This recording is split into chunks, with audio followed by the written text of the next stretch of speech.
Kings of Leon, California Waiting. Steve, the public have been waiting for us to return. Well, that's true enough. All right? Yeah. They had the best of last last week. week. Was a joy. They had Camfield and us without Carl the week before. But it's been a while since we've all been together. I'm Ricky Gervais. With me is Steve Merchant. And over there, with his little sunburnty, baldy head, little Karl Pilkington. Hey. All right? Yeah. That wasn't Steve slapping me head then, by the way. No, that was just him clapping, like Steve Wright in the afternoon. It's a great show. Because it is a good show. Yeah. He's so pleased that we're a posse. Yeah. And we're all back together. 3 holidays Carl's had last year. Yeah. I'd love to have 3 holidays. You've got to start putting the work in I there. had 2 holidays then. No, you had 3 holidays. You went away with Suzanne and her parents. Yeah, well, that doesn't count. It does count. If you book 2 weeks off the firm and you go away and you go, how was your holiday? Go, well, I didn't really count. It wasn't a really good holiday. Can I have them days back, please? My New Year's resolution is to be nicer to you. But well done, you've already broken that. No, but talk sense. Talk sense. You've had 3 holidays this year. And I'm just saying, you're in your 30s now, and 30s is when you should be really putting the work in. That's true enough. To reap the benefits in your 40s, 50s, 60s, 70s, 80s, 90s, and 100. Carl, what's your New Year resolution? What about think before you speak? It's worth. See, I'm allowed to laugh. I'm allowed to laugh at things other people say, Carl. That one, that is a good suggestion. How was your holiday, Carl? It was all right. Right, brilliant. But that I don't see on the ratio of good to bad in Carl's mind. That might be amazing because we never It might be amazing, see the mightn't places it? of anything. I'll tell you what. Can we have a cracking little tune and then come back and hear about Carl's holiday? I'd love to do that. Let's keep it tight. Love to Tear Us Apart by Joy Division. Now, I can't put my finger on it, but that doesn't sound like the original. And it's off a compilation. It sounded a bit fast. I think the vocal was slightly different. If anyone can, put me out of misery, I think it might be in a session of the time or something. Carl, is it a New Year resolution for you? Another one. Maybe when we ask you to get a song, get the original single version. I could be and wrong, not some but obscure session. Yeah, it does seem different, doesn't it? Very odd. Yeah. Yeah. Maybe we just remember it wrongly. But anyway, that's XFM for you. 104.9, I'm Ricky Gervais with me, Steve Merchant. Karl Pilkington. Carl, you went to Lanzarote. Yeah. People said don't go to Lanzarote. They told you it was Lanzarote. They told you, were they right or wrong? You were right, yeah. Really? Yeah, it's a bit ropey, yeah. Is it? Why? Just out there. If it wasn't for the volcano they had, it'd been knackered. That's their big draw, is it? That's it, basically. That's all they've got going for them. When you landed, was it really hot? Were you quite excited? You were thinking this is okay? It was warm. It's we can't complain about the weather. The weather was all right. Sure. You know what I mean? That's what I went for. But it'd be nice if there just was something else. Yeah. What did you do all day then? Did you read your ritual book? No, I didn't read that. I read that book. Do you know the book that I bought and all the chapters were messed up? Oh, yeah. I bought a better version of that. All right. And I read that. Excellent. And then... Did it make more sense in order? Yeah, a lot easier to follow. Yeah. And then we went and had a look at the volcanoes and that. They've got 36 of them to look at. How many did you look at before you realised that pretty much you've seen one volcano, you've seen them all? Probably about 6 or 7. Really? Yeah. And then when you got to the 8th, you thought, now I know what this is going to be, Suzanne. This is going to be like a mountain with a hole in the top. Yeah.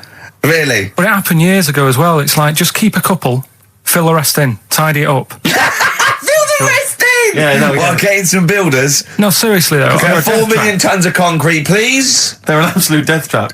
Yeah, what do you mean fill them in? Do you know what a volcano is? It's just a hole, isn't it? That's happened. Well, it's more than the hole. It's more a portal to the magma in the centre of the earth. Back in 1730 it happened, and they still haven't sorted it out. Well, when you say it happened, volcanoes were made a lot longer ago than 1730. No, but the one that did Lanzarote in. Right. Sort it out. What would you suggest? Well, How can tidy they up. fill it in? It's joined. It's all joined. No, but what I'm saying is, the big plates of the earth are all joined. It All was the a disaster, magma's wasn't it? joined. With the trade centre thing, that happened. They cleaned it up, sorted it out, they've moved on. That's what I'm saying. Whereas Lanzarote have just gone, leave it. It happened back in 1730. You misunderstand me. How, in the name of God, can you fill in a volcano? You ignorant twit. No, but it's not just the holes. They've actually left the lava everywhere. That's what I mean. It's not just the big holes. There's lava everywhere. But it's molten rock. They can't just pick it up like they're like a carpet. Put it in the holes. The holes are there ready. Just push it all in. That's what I'm saying. What exactly is there then? Is it just a kind of moon-like kind of surround with just kind of dust and rock? That's exactly what you see. I was there when the Mars thing all went wrong. Yeah. I would have just sent a camera crew there, filmed a bit of that, right? And say, here we are. This is it. Yeah. Ignore the little coffee shop in the background. Yeah. Right? This is Mars, because that's where it's like just loads of dust. Yeah. Holes everywhere. Tidy it up. Little round-headed aliens complaining. It's just like Mars. Yeah. So is there what's the best bit about the holiday? Come on, pretend you're Judith Chalmers. I have been doing. I would have done all. I would have said that. Don't bother. Right. I mean, the hotel was good. Yeah? That was all right. What was that like? It's all right. Just, clean. That's all you want, isn't it? See, that's not quite what Judith Chalmers does. She doesn't go, what's the hotel like? All right, yeah, clean, isn't it? All right. What was it like? What was it? 3-star, 4-star? Did it have a swimming pool? What was the room like? I had a swimming pool and that. Yeah. Yeah, it's good. I think it was one of the better ones on the island. Okay. Nightlife? Wasn't really any. There was a bar, there was some bands playing. Yeah. Not very good. Food got a bit boring. Yeah. It was always the same food every night, but they sort of themed it and made out as if it was different. So, like, on Mexican night, it'd be chicken with a nacho on it. Right. And Chinese night, sort of chicken with a little prawn cracker on it and stuff. Sure. But that got a bit boring. That's me just turning on my phone because I want to read to you a text that I got from Karl. I think you sort of sum up the holiday in this text, don't you? Do you remember it? I can't remember. Let's have a look. Let's have a little look. Instantly, what did Suzanne, your girlfriend, make of it? Similar view to you, that they should fill in the holes? Yeah, it's just that thing, you see, I went on a coach trip, right? And you go and see the volcanoes. Like I say, there's 36 of them. Yeah. Which, how many do you need? And when we're on the coach going round all these volcanoes, the fella on the front's going and look out your left window at the moment, and there's a volcano. And if you quickly look out at the right-hand side there, there's another one. Right. And on the left, there's just like, all right, we've seen it. Sure. Do you know what I mean? Yeah. And that trip, we'll talk about that trip in a bit. Right, this is the text I got from Karl, right? All right. Been up to a volcano. Been in some dead artist's house who built his house in the lava.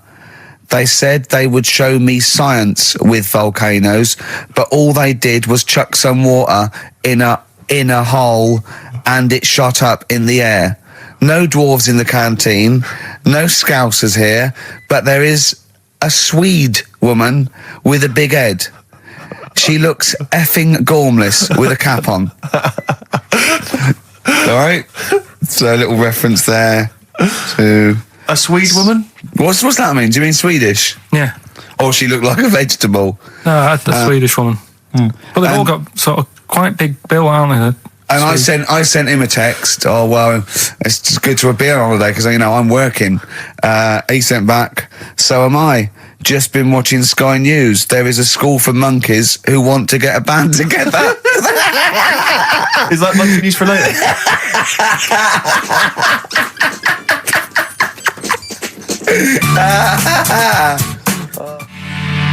Oh My Corazon by Tim Burgess. I can't get enough of that. I love that chorus on XFM 104.9. Ricky Gervais, Steve Merchant and little Karl Pilkington. But it was a nice holiday. Yeah, it's all right. It's just, I went there to relax and that. Exactly. Did a little bit of that. Trying to think of some new, features and stuff. Sure, always working. 3 holidays a year, Jesus. Oh, not really 3. Oh, 2. It's all one big sort of like work thing to me and Steve. 2 holidays, isn't it? Work hard, you need the holidays. So, yeah, the things that annoyed me was like, you get bored, sat around the pool after a couple of days. I'd read my book. Yeah. There wasn't much going on the Not even any crabs to throw sand at, was there? No crabs or anything. They wouldn't bother with Lanzarote, right? So decided to go on a little trip. That's when I saw the volcanoes and that, 36 of them. So we go on the trip, And the thing that annoys me, it does happen every holiday that you go on. If you go on a sort of a package thing, they have these trips, right? And you pay about 40 odd quid, and they give you some wine, so it make it feel like you're getting your money's worth. But how many of these trips have you been on then?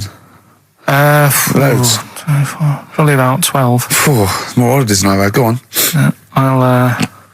So anyway, so you're on the coach, right? And they take you for the Volcanoes. They took us in the middle of nowhere. Yeah. Right.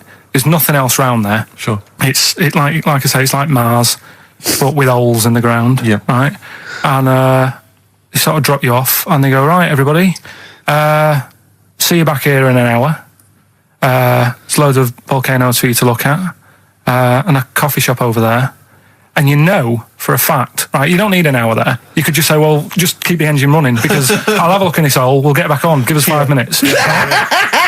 Don't need an hour. Absolutely. But you know that they've got something going. It's a backhander, definitely. What, with the coffee shop? Definitely, yeah. They go there. And they get everyone to have an ice cream and a coffee, and they sit down, have a fag, talking to the bloke. Yeah, and it's like, cousin. Yeah. How much was the coffee? Was it probably about €3 each euro? So I think it was $3.50. Sure. Yeah, which is, I don't know, that's about £2.5. Yeah, they stitched you up. Well, I remember we were on a family trip to France once. We went to Paris. We got a coach coming back from Paris to one of the ferries, one of the ports, Calais or wherever it was. Coach trip. That's quite a long coach trip. And at one point we were thinking, we're on the motorway, this is fine, we're making good progress. Suddenly we came off the motorway. We must have gone like 40 minutes out of our way, end up in this street, completely empty, little French town. And it's pulled up outside this, what appears to be a restaurant. And a guy jumps on, dressed like a Butlins red coat. He's French, but he's putting on a kind of English accent. He goes, hello, thank you very much, top of the morning, good morning, hello, come in, we've got food, drink, go upstairs, we've got rooms if you want to have a rest, or play around, no, it's up to you. And we all had to funnel off this thing into this restaurant, and this one family went, well, we don't want to go in the restaurant, we brought sandwiches, we just want to get to the port, we're not interested.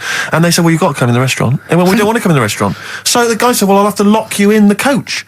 So this family were locked in the coach while we all traipsed off in, and I could just look, but I looked back and just saw this little kid with his face pressed up against the glass. Take me with you. I want to go in the restaurant. They were just stuck in there. Absolutely livid, as you would be. But that's definitely a backhander. But we went inside, and it was extraordinary, because initially you had to pass through a souvenir shop to get into the restaurant. Perfect. And it was catered entirely to English tourists. So there was like pictures of the Queen and Prince Charles on the wall. It was done out in a kind of mock Tudor style. It's absolutely extraordinary. I mean, it was so bizarre because it was so out of the way. Did that come before the coach sort of scam, or did the coach guy, he knows it? Is it a brother of his? I don't know how those things come about. But I know that is that going on in this country with French and German tourists? Yeah, I'm sure it is. Is it? Yeah, they say, I'm sure people say, look, if you bring 30 people to this restaurant, I'll see you all right. It wouldn't it? If you got your favourites, because you don't have to. The coach driver's pretty much God on those things, because those people don't know where they're going anyway. Yeah, but at least here, there's other stuff around. You don't really get that in the middle of nowhere situation in this country. Well, not really. Not if you're going from London to Manchester. You could stop off anywhere. They don't know where they are. There's places with nothing to do or see. It's that those attractions. There's loads of in America, but there's a few here, like Sheep World, and you go out to Gloucester, and there's a town. It's got the biggest cotton reel in the world, and that's it. It's a tourist shop, a big cotton reel, and some bloke at the gate going, "It's a quid to see it." There it is. All right. I went to I know it's quite a big. I went to a Shire Horse Centre once. Yeah. But when did Shire horses become so popular that they got their own theme parks? Well, I think there's a museum for everything. Yeah, possibly so. I mean, I don't think you could think of somewhere that didn't have a museum somewhere in Britain, because obviously museums start off sometimes by fans. But did people keep coming around and going, I hear you got a Shire horse, I'd love to see it? Yeah. Well, I can't. People coming all the time to see my Shire horses. You should get another one, because I'd pay double for those two. I'd pay good money to see your Shire horses. Yeah. Shire horses. Have you seen them? They don't do anything. They're not like monkeys. They're just not like monkeys, elegant creatures. But you look at them in a picture or look at them in real life, pretty much the same thing. They're not doing anything. If they could train a Shire horse to swing on a rope and masturbate, exactly. I'd pay double. You pay good money. I'd pay double for that. Yeah. There's a museum in Italy when we went there a couple of years back. Suzanne had one of those little guide things. Museum there just for spaghetti. Yeah. I mean, open a restaurant. Yeah. Yeah. Oh, was it interesting spaghetti? Spaghetti in different shapes? Don't know, didn't go. I went to see a big hole in the ground. Sure. Can't get enough of them. Well, but out of 10 then, what would you give it out of 10? All in all, food, location, Right. relaxation, enjoyment. Yeah, that's 6. Okay, brilliant. 6, yeah. Next week, where are you going next week? You're not on holiday next week? Going Cool. away with Suzanne's mum and dad again. 5 holidays. Been roped Play a into record. that. You've got to put some work in. You're in your 30s now. You've got to knuckle down. Star Sailor, Silence is Easy on XFM 104.9. Now, we've got a few ads coming up, which is we're loving that. It tells you what to buy and when to get it and everything, which is a sort of information service. But after that, a welcome return by popular demand of Rockbusters. What do you mean by popular demand? Well, one person said to Carl, I used to like that, so he went away and started on it. Sure, brilliant. Yeah, brilliant. Get a paper and pen ready. Yeah. Turing Breaks, Mind Over Money, XFM 104.9. I'm Ricky Gervais, Stephen Merchant, little Karl Pilkington. Yeah. A couple of emails. Different people have visited various tourist attractions. Oh, yeah. Let me see who's this from. I'm not quite sure. But thanks very much indeed for it. So there's a link here. It's apparently in Devon. Barometer World. Brilliant. It's the world of barometers. It was established in 1979. And By one bloke who had a lot and thought, I can charge a quid for this, definitely. Here's the Out of his own house, probably converted back scuttle. Exactly. Yeah, that's not a euphemism for a sexual act. But look at the webpage here, Rick. There's a picture of a beautiful barometer being held by a beautiful lady. Lovely. Who's definitely his daughter. Yes, definitely. Come on, Kathy. Oh, that. Dad, no. Come on. Undo your top a little bit. Dad, definitely made to do that. Yeah. Oh, that slight look of I hope no one I know sees. Yeah. Just check out Barometer World. Barometer World. Yeah, that's available. If you want to check that out, www.barometerworld.com. That's Now, all the barometers. Do they work? they're to do with checking. Is it the air pressure? Well, everything. But I think that's what it's based on, isn't it? Sort of low and high pressure, so it's going to rain. It's not going to rain. Yeah. Or going to be windy, but I wonder how accurate they are. I think in the days before satellite sort of weather surveillance systems, probably essential. Yeah. Nowadays, as essential as hanging some seaweed out by the back door. probably. I think it's probably similar. I think it's the same one as holding a needle and thread over a pregnant woman. If it goes clockwise, it'd be a boy. Yeah. Yeah. The thing about a barometer is how far into the future can it predict? Exactly. 'Cause How do you know? If it's a case of you may as well stick your head out the window to see if it's raining. Exactly. This barometer goes, oh, it's going to be windy and rainy. When? The barometer goes, soonish. Yeah. So I can't say, but it will, well, within the 7 days. I don't want to be specific because you'll have me. Yeah, you'll yeah. I don't. But I mean, I'm just a barometer. I'm not really a weather person. Reanalyse the information. Yeah, brilliant. What's in there? What's happening in there? What chemicals are being affected? How does it work? I no don't idea. know. I assume it's probably something. Wait a minute, let me that's- email Barometer World. What could it be? It could be quite interesting. It could be mercury that's based on a sort of temperature. It goes up with. Oh no, it's not temperature, is it, barometer? It's pressure. So it's probably just very fine. It's like a fine, very, very fine needle, isn't it? This is almost as embarrassing as last time we were on. We couldn't figure out what the name of the leader of China was. Was it the King of China? The Prince of China? Oh, this is where we were trying to imagine what it'd be like if all the Chinese people at once jumped up and down and made a big tidal wave. Tidal wave. But if you do know what the name of the leader of China is, we don't mean the name of the particular person in charge, but if it's a king of China, the emperor of China, the chancellor of China, the prime minister of China, didn't it? No, that was Japan. Yeah, this is it. I don't know what's the big guy in charge. Is he still the chairman? I know Chairman Mao was important. I think he was just the chairman. I think he just governed all the big meetings. Yeah, I don't know. He just kept the minutes. Head Chinaman? Head Chinaman. The major Chinaman.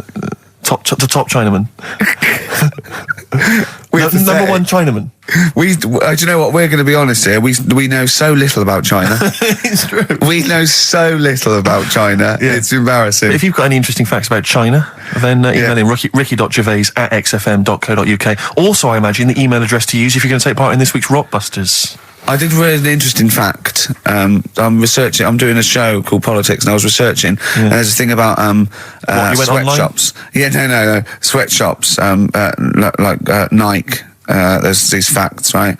And these people get like a few cents an hour, and the CEO, I forget his name, for a Chinese woman to earn his 5.2 billion, she'd have to work 8 hours a day, 7 days a week for 10,000 years. But Steve, they don't. They don't. They obviously don't want to. Exactly. They don't want to. They don't want to. Lazy, Rick. Ian Jury in the Blockheads, hit me with your rhythm stick. Rick, are you likely to be going to Cumbria on your stand-up tour? Almost certainly not. Well, it's just because you might want to visit the Cumberland Pencil Museum. That's the journey through the history of pencil making. I do like pencils. Really? Yeah, I just used one then. That's what you mean. So, do you have any idea how that was made? No, was it? Let me email them. Now, Chinese people. Oh, incidentally, it's the premiere of China. The premiere. Premiere. Oh, right, yeah. Oh, yeah.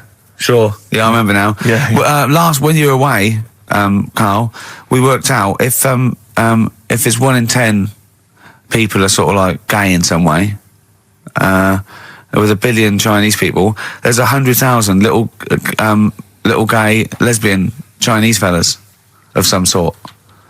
What do you think of that? What do you mean? Well, if I think so it's some sort of form of gayosity, whatever it's called. It's sort of like 1 in 10, right? 1 in 10 people are gay, apparently. Right. That does seem a bit high, though, doesn't it? I thought it was lower than that. What? You mean more than that? Yeah. I don't think so. I think that's of any sort of nature, anything. But what time did they do the survey on the streets as well? Because, they go out late, so if they're doing the survey sort of around lunchtime, forget it, they're not going to get any. Sure. You know what I mean? They're all asleep. But if they're out at, say, 1 in the morning... Well... It's going to be higher, isn't it? Yeah. Well, the thing is, Carl's favourite song, The Killing of Georgie. A little gay fella goes out and he gets beaten up and that.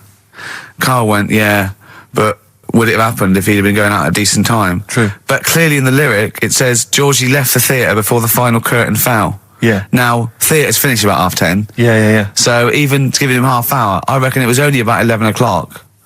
So you're talking rubbish there. Are you sure that wasn't his curtains in his flat and he's closing them before he goes out?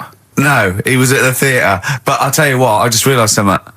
Maybe where most people were going home after theatre, he was just going out. Exactly. That theatre to him is like a matinee. Exactly. Isn't it? He's off out clubbing, isn't he? He's off down, he's going to get some ammo, he's going to get a couple of butt plugs, and he's not even going to start dancing till midnight, is he? Have any of us ever met any gay people? It's just, our view of them is, I don't know. Email in if you've met a gay person. Yeah. Tell us where we're going wrong. Yeah. Have you ever met a gay person? The way we talk about these, it's like, have we ever met Chinese people? I've seen them. I've seen them out there wandering the streets, but I don't think I've ever had a conversation. No, here's the irony. I definitely know and have met more little gay fellas than little Chinese fellas. Yeah. Have you ever had any little Chinese friends? There was a girl at school who was Chinese, but she was kind of inscrutable. I couldn't get close to her. She was sort of mysterious. Right. Rockbusters? Yeah, brilliant. Right then, this is where I give you a little cryptic clue and some initials, and it sort of makes up a band or an artist and stuff like that. Yeah, sort of being the operative phrase there. Yeah. Let's see how he reads this clue. Yeah. This is going to sound like Oscar Wilde. Clue number 1. 3 different clues. Clue Oscar number Wilde 1. was Chinese, apparently. Was it? Yeah, it was illegal then. Right. Will you leave the entrance to my garden alone? Sorry? Will you leave the entrance to my garden alone? Are we back on the gay thing, or is this the clue? That's the clue. Right. Clue for Rockbusters number 1. Will you just leave the entrance to my garden alone, will you? Right, that doesn't count because I know what it is. And what were the initials? What are the initials? GG. Correct. Yeah, right. But you've got to pronounce the artist correctly. I'll pronounce the artist because I know what it is. Don't ruin it. No, but when the answer comes, I'll pronounce the artist. Right, can we just focus, please, on the quiz? Go. What was the clue again? Give it again. Well, you leave the entrance to my garden alone. Stop messing with it, right? GG. Okay. Right? Next. Doesn't count. Next. Incorrect. Don't phone, but you can send a message on my mobile if you want, right? That's T. It's another little easy one. And the last one, we were sharing out the male sheep. Right, that doesn't count either. Can we just fuck? I know what that is. I know what that is. I don't care. We'll come to that later. Yeah. And number 3, we were sharing out the male sheep, and I think I got the best one. Right? DG. DG. Yeah. So quickly again, will you leave the entrance to my garden alone? Stop messing about with it. Yeah. Right? GG. Yeah. Don't phone, but you can send us a message on my mobile if you want. Right? That was T. And the last one, we were sharing out the male sheep, and I got the best one, so that's good. Right? DG. All right, ricky.gervais@xfm.co.uk. Have we got any prizes? Do you want to have a look? Well, don't worry about it. Just, don't worry about it. Have we got any prizes? Just look, the clues fine. are rubbish. The clues don't work. The show is. I mean, this is pathetic. Play the record. That's what it should be called, and the clues don't work. Blur. Out of time on XFM. Well, we're not out of time. We've still got an hour left, boys. Hey! Luckily. Brilliant. A lot of emails, obviously, about the Chinese. People as fascinated as we are. I don't want to discuss it, interminably, Rick, because there's so much to say, and we've said most of it in the past. Yeah. Get a couple of emails. In fact, I think, Karl, you told us this information. Remind me of it again. If all the Chinese people in the world were in a line on that, because there's loads of them, you'd never get to the end of it. Right. No, it's not that. It's no. If all the Chinese people formed a line and started walking out of China, you'd never get to the end of it. That's what I just said. No, it's because though. They'd be having babies. You know what I mean? Still, it'd be adding to it all the time, wouldn't you? But would they be walking and shagging and having babies as they're walking out? Yeah, that is. I'd love to see someone organise that. Maybe the Record Breakers team. I tell you what, I'd love to see Ross McWhirter or Norris, who is it? Who's the one that's alive? I forget Norris, I think. Norris, right? I'd love to see him to coordinate that. Yeah. 1.2 billion little Chinese fellas. Boy, girl, boy, girl, boy, girl. Yeah. And where are they walking out of China? Which exit are they taking? They're taking the through Tibet. Or? I think it's the. Gate 9 Slip Road, the M43, right. to St. Petersburg, right? And they go, and walking, and shagging. Yeah, exactly. Yeah. Because some presumably are dying as they're leaving. No, but they live to 120. That's true. So they claim. So, well, we know Karl's theory on that. Do you want to just tell new listeners your theory about when all these Chinese people get the records for oldest people in the world? Come on, what's your theory, Karl? Leave it. Karl, just that they're probably lying. Why? That's all. Because a lot of them don't age that well. Some of them do. A lot of them don't, and they always look older than they are. I read the other day, right? Do you know the one who was the oldest woman in the world, right? Chinese woman, right? The way she did it, it was. She didn't die. That was her secret. Yeah. What she did, she got up every day and didn't die. No, she was like awake and that, and then she'd have 2 days just sleeping. Right. So she wasn't really that old. What do you mean? Well, she'd only sort of lived half of her life in a way. Well, we all live 2/3 of our life, don't we? No, but she was like awake and that, and then she'd go, I'll go to bed, and then that'd be it for 2 days. Talking of sleeping, oh man alive, I went to see the last part of the Lord of the Rings trilogy. Why? Well, it's like a family thing now. Every Christmas, my family and I have been going to see the Lord of the Rings, the next instalment. It's like a family thing. What will you do if they keep making them? Oh, I'd say I've wasted now about 10 hours of my life with that tripe. You can never get that back. I can never get that back. That's what Peter Jackson owes me. 10 hours now he owes me of my life. It is absolute drivel. Well, I know. We've said this before. I don't want to harp on again about it, but I cannot fathom why everyone is so excited and loves these films so much. Like you say, people review saying it's the best film ever. I think this is the greatest movie I'll ever see. And I don't... It's like they go, oh, but look at all the fight sequences. But Tolkien being up there in literature, like, you know what I mean? It's sort of like Shakespeare. Tolkien. No!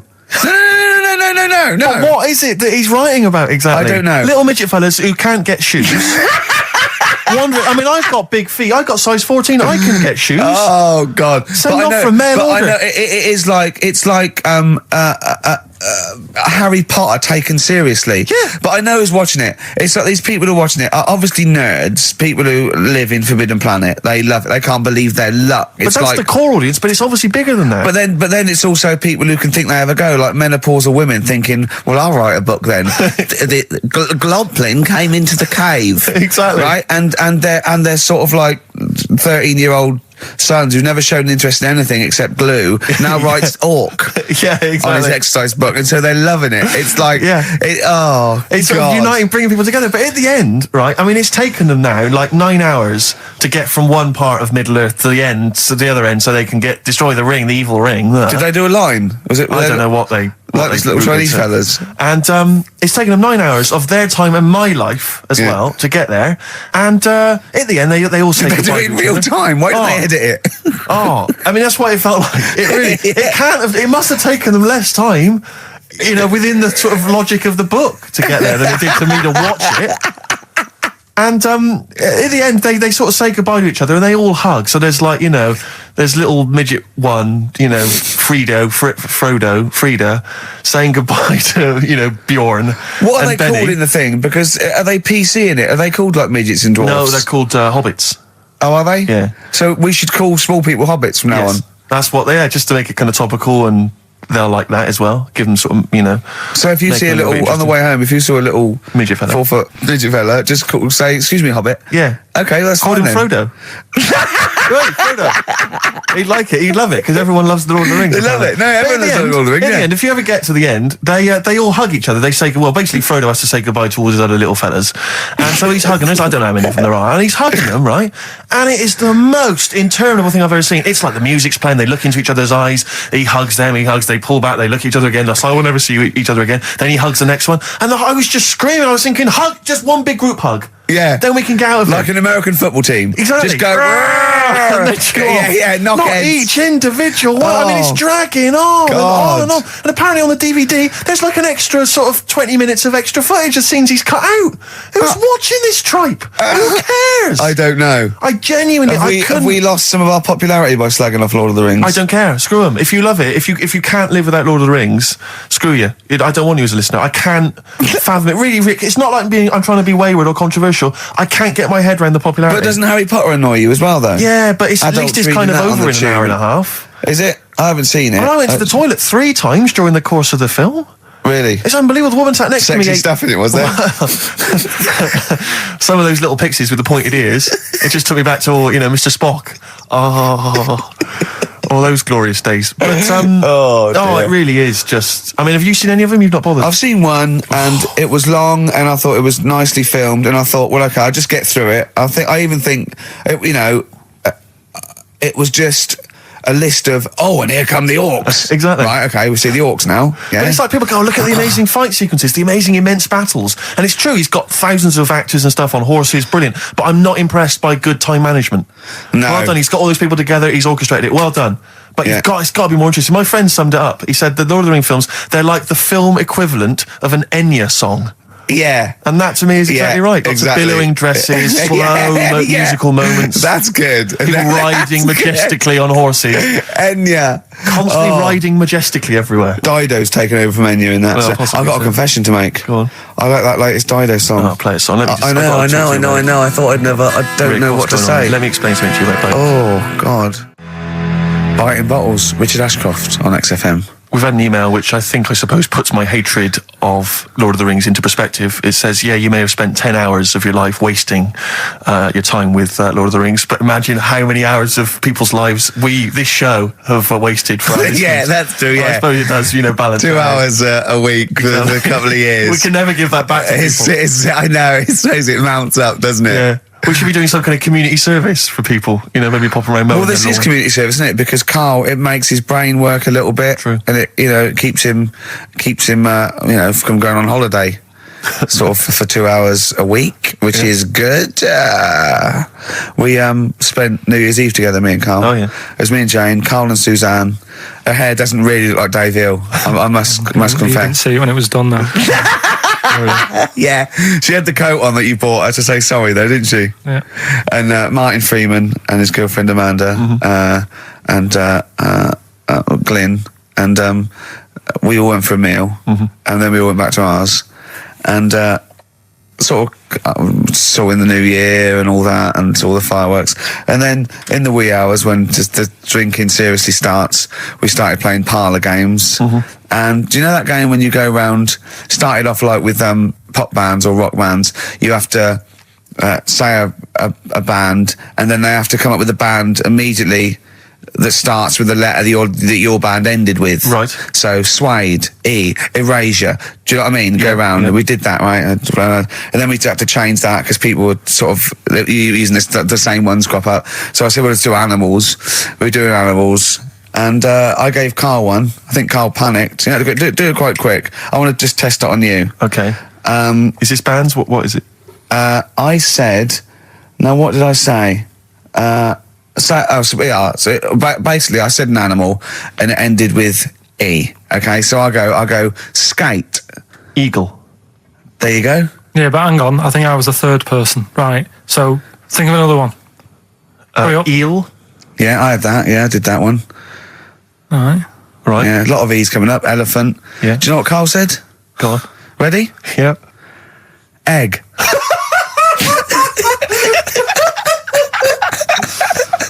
Oh, in a sense, I suppose. Egg? He went, yeah. I went, no, wrong. He went, well, what? And then Martin came to his rescue and went, well, what is an egg? Animal, vegetable, mineral. I said, well, it's animal, but it's you can't have egg. But would you allow tadpole? Well, yes. Is Yeah, that not because it's a considered? larval stage. Yeah, no, but egg, you might as well have leg or eye, uterus. It doesn't count. Egg, you panicked. Brilliant. I still think I'm right. Well, you're not right. We were naming, you know. Just a bit of fun, though, isn't it? Yeah. Exactly. Yeah. You meant, why obey the rules? It's just a Exactly. bit of Yeah. fun. No, that is true. Don't That bother is with the true. rules. That is You true. had the fireworks in the year, did you? Yeah. What, you had them yourself? Or No, you no, just no, watched you them? could stare across the river, we could see him. But actually very impressive. And I'll tell you what, they got it right this year. Instead of 2 hours of letting off fireworks, people were going, oh, can we go now? It was 3 minutes, and they spent £1 million on the 3 minutes. And that's it. That's all you can stand, 3 minutes of fireworks. Oh. To me, fireworks are like watching Lord of the Rings. Exactly, I've absolutely. never been impressed as a child. Never been impressed. I've never been impressed as an adult. But a big bang, a huge big explosion, that'll do me. They used to have little community fireworks displays at Christmas, things like that, near our school, maybe in the school or at the local kind of community centre. And I used to go along to them with the family and everything, get the sparklers, and they would have the fireworks. And that would be, and I was just bored silly. And I always thought that if the guy organising it had wheeled out an enormous firework, climbed in, gone, last one to the moon's a bender, and then shot off, that I'd have been, that'd be good, yeah. But it's just interminable. Do you reckon I could take out that church? Yeah, from exactly. here? Yeah. Money on it. Go Yeah, on then. yeah. That'd be worth it, wouldn't it? But little zoom, another one. Oh Christ. So a friend of mine was telling me that they once had some indoor fireworks, which apparently is just, I mean, imagine that. Who needs indoor fireworks? Well, I think that's just little, yeah. I think one of the things, we got indoor fireworks once when I was little, and I remember one of the fireworks was that little celluloid fish that you put in the palm of your hand. Of course. And it Predicts goes, the oh, future. you're sexy. Yeah. What, it curled up because of the heat of your hand? Yeah. Oh, you're dead. It didn't curl. Actually, it's Grandad. He's dead. Yes. His hands are cold. Oh, no. That's the only way that would be... Oh, yeah. So that's the only test How it did you can discover do. he was dead? We used one of those predictive fish. It came out dead. Yeah. Just flapped. Yeah. Did you have a good time, though, Carl? What, at your place? Yeah. Yeah, it was a good night, wasn't it? We danced, didn't we? A bit of a dance. What, the two of you together? Yeah, Amanda had got one of those DVD films. No, straight to, DV cameras. camera, It goes right. straight to... DVD. Yeah, Okay. amazing, right? And Carl was doing his moonwalking. I was sort of doing some sort of jazz step, wasn't I? Sort of like Michael Jackson. I ended up jumping up on the couch with both feet and falling straight back on my back. Of course you did. I can't believe I was all right. Yeah. What's the chance of that? It's when you're drunk that you sort of like, you revert to childhood and you sort of bounce. Yeah, exactly. Yeah. So luckily... Is that DVD going to be available in the shops later this year? Track 1, side 1, the first Talking Heads album, Uh-Oh, Love Comes to Town. On XFM 104.9. Yeah. Well, I think it's Rockbusters results, isn't it? Okay. All right. Brilliant. Do you want the prizes, by the way? Not really. Not bothered? No. Right, some videos and DVDs and that, yeah, some yeah. good stuff. in there. VHS, I hope. Couple. $4.99. Is that one about TV weather? titles. What? There's the weather one. That's going to be on telly. Donald McIntyre. Oh, yeah. That's in there, if you want that. Yeah. He reckons Donald McIntyre ripped him off because he did a thing about how much it costs to have a chimp, cheap as chimps. What was the other thing you think someone ripped you off? Rockbusters? Ken Bruce on Radio 2 is doing Songs of Phrase. He was doing that over Christmas. I took 1 week off. He's in there. And when he heard that Donald McIntyre was doing a programme about wind, he thought he was moving on Auntie Nora. Right. So the first one, will you leave the entrance to my garden alone? Right, that was the cryptic clue. The initials were GG. Yeah. That was Gareth Gates. Gareth Gates. Gareth. What would you Gareth Gates. No, but it's Gareth Gates, isn't it? So why would you say to someone Gareth? Is that like what's that, a Manchester thing when you say Gareth? Gareth Gates. Gareth Gates, Gareth Gates, the bloke who came second in Popeye, yeah, Gareth Gates. So that's the first What one. was that about getting off the thing though? Leave my entrance alone though. I don't understand what it's got to do with leaving my entrance alone. The gate Gareth, to the garden. No, the gates bit, but what's Gareth got to The do with it, second one you was ignoramus? don't phone, but you can send me a message on my mobile if you want. Yeah. The initial was T. Yeah. Text us, right? Just No, it's text. The word's text. Yeah, So you'd have to say text text me. text us. Text, what do you mean? No, text me. What's that? The third one was we were sharing out the male sheep and that. Right? I got the best one, DG, right? We were sharing out the male sheep. And Get I to got the it. best It one. doesn't work anyway. Get to it. What is it? Delta Good Ram. Delta Good Ram. You were dealt a good ram. Delta Good Ram. All right. So who's the winner? We're going to give it to Stephen Gunning from Tooting. He's got all of those right. I don't know how, but well done to him. And he wins some crack in a jiffy bag. Literally. You too on XFM? Yeah. Snow Patrol and Run on XFM 104.9. Yeah, not bad at all, not bad at all. So everyone had a good Christmas though, yeah? Really? Carl, even though it was like a little bit Lanzagrotte, it was a nice Christmas. Yeah. What was the book you read, by the way? Someone just emailed in and wanted to know. What was the book you read? It was The Governor. The Governor? Yeah. Right, okay. Did you buy Suzanne a gift in the end? Which you surprised her with on Christmas Day? Yeah, after that show that we did before Christmas. Yeah. I was walking home thinking, might as well treat her then. Yeah. Went and got her a necklace. Nice. Actually, she said she wanted a necklace, but I didn't know which one, but went and got one. Yeah. And she was happy with that. Yeah. That shut her up. yeah. But, yeah. And did she get you something? a gift back? She did get me something, yeah. See, we knew she Of course would. she would. Yeah, but the thing is, right, she got me a little Game Boy Advance to take on holiday because she Brilliant. knows I get bored. Lovely. Right? So that was good, but I was like, hang on a minute. I know how much I spent, Oh, and I know how much these are, right? But I was clever, though. When I got to the airport, I bought her to get me an extra, bought me an extra game for it. Yeah. Got the value. Of course. when you were growing up, did you wait to ask your mum for sweets right at the counter so the woman would embarrass her into getting you it? What, you mean just slip it in the basket? Well, no, just wait till there's some, a stranger watching before you ask for sweets. Mum, can I have a Kinder Egg? Did you sit in front of Suzanne when it got to, Suzanne, can you get me something else? Because remember I spent more on that necklace than you did on that Game Boy Advance. And the woman in Dixon's goes, oh, you better get him something else. She goes, oh, bloody hell, all right then. Nah. She did well, though. You know what I mean? She's done well to keep you, hasn't she? Done well. Because you're such a find. You're quite a catch. Yeah, she must wake up every morning and go, ooh, I am the luckiest girl in the world. Well, she told you that the other night. What? She said the other night how good it is living with me. Oh, yeah. I said to Suzanne, it must be great, because I only see him 2 hours a week and I like to squeeze his little head. You can do that all day, every day. Does she ever squeeze your head? No. No. No. It's like that thing, though, isn't it? It's like when you work in a chocolate factory. You get sick of it, don't you? If it's there all the time. Yeah, she must think, well, I could squeeze that head anytime I wanted. It's not worth it. I just, Yeah. What about your Christmas? My dad, I'm wondering if you're turning into my dad, because he bought my mum a bracelet. He won't mind me talking about this because he said you'll probably talk about this on the radio, and you're right, Dad. I am talking about it. He bought my mum a little gold bracelet, lovely gift, You know, it was a lovely thing. And she opened it, she loved it. And everyone thought, what a great gift, lovely gift. He wouldn't stop talking about it. He wouldn't stop talking about the gift he bought. He kept on grabbing my mum's arm and showing it to people. Look at that, look at the gleam on that. The gleam! Steve, look at the shine on that, look at the gleam there. Look at that. Gleam! And do you know what he said? He said, the great thing about that's pure gold. He went, it's an investment. That's an investment there. It's gold, you know, it's always been something gold. I love that when people get a gift and it goes an investment. I love it. But what, not only does it sort of take away any of the romanticism of it, but it was the way he constantly was talking about how great a gift it was that he bought. I haven't heard the word gleam for 30 years. Look at the gleam on that. The gleam. Look at that, look at the sparkle on that. And look at that, and it looks like rope. That's what he kept saying, it looks like rope. It looks like gold rope. And he just, and I heard it, he disappeared, we were opening gifts, he went disappear, I could hear him in the kitchen going, think about that's pure gold, that, Elaine, that's pure gold. I might melt that down. Yeah.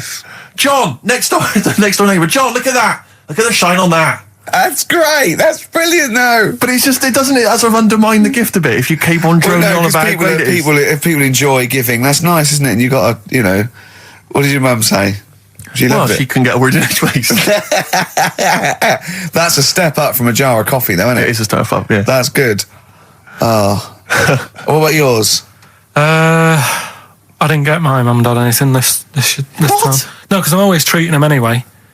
Whenever if they need a few quid, if I can help them. Well, you are the gift that keeps on giving, Carl. No, but don't just go giving anything just for the sake of it. Do you know what I mean? Wait for the time that's right, sort of thing. Just because it's Christmas. Because... yeah, I mean, there's no better time, is there, really? No, I just was going to say my mum and dad didn't get me anything, but they did. What did they get? But just some money. But I'll get them something when the time's right. Do you know what I mean? They always need bits and pieces through the year, so yeah, I'll look after them. Sure.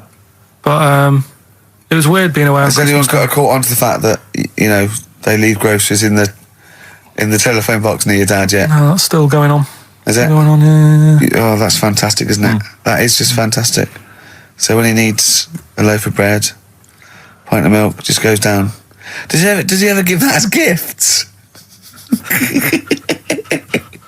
Now listen, are we doing the film thing in a bit? Oh. Got more prizes. Yeah. Is it better than Rockbusters? It's all right. I did it in a bit of a rush because I was only in yesterday, wasn't I? Sure. Well, yeah. If you take 3 holidays a year, then there's not enough time for the work. Me and Steve like to, put our priority into, doing the work, coming up with a good product, and getting a holiday when we can. I haven't. I haven't really. I love a holiday, Rick. I love a holiday. But I don't do the holidays for me. It's for Suzanne, isn't it?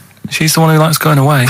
With you? I'll just go. Yeah. So I'll go with her. Do me bit. When you were playing Game Boy, right, and you'd looked in the hole. And you were reading your book. What is she doing? She'll make things seem more interesting to me.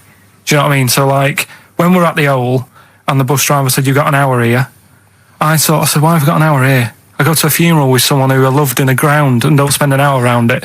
Why do I want to?" Do you know what I mean? Why do I want to spend an hour looking in this? Wasn't that terrible when your auntie just shot up in all this magma? Yeah. That was terrible, wasn't it? That was the worst funeral you'd ever been to, wasn't it? But she'll I'll tell you, that would make funerals more interesting. If they it was a cremation and a burial. Yeah. You just put them in a volcano and they go 2, 3, here they go, wee, up to heaven. I was having a conversation with my flatmate about songs that would be inappropriate to have at your wedding, at your funeral. And horny, surely is one. It, yeah, was it horny, really? Yeah, that was the first one we came up with. I'm horny, horny, horny, horny. That was the first one we came up with. Isn't Robbie Williams' Angels one of the... Yes. Biggest ones. I think Wind Beneath Your Wings. Yeah. I think is apparently quite popular. Oh, yeah. Yeah. I play that on Auntie Nora's. Aren't you? Bit of Boston. Yeah. A bit of who? Busted? Boston. More than a feeling. Right. It's much more than a feeling. Boston, More Than a Feeling. XFM 104.9. Well, another big moment here. We've had Rockbusters. We're going to have Carl's film quiz thing, isn't it? Yeah, it's a film quiz thing. I've done Planet of the Apes, right? Because one of the things we did in Lanzarote, went on this tour with sort of 3 northern blokes, and they didn't really know what they were talking about. Joking. You're joking.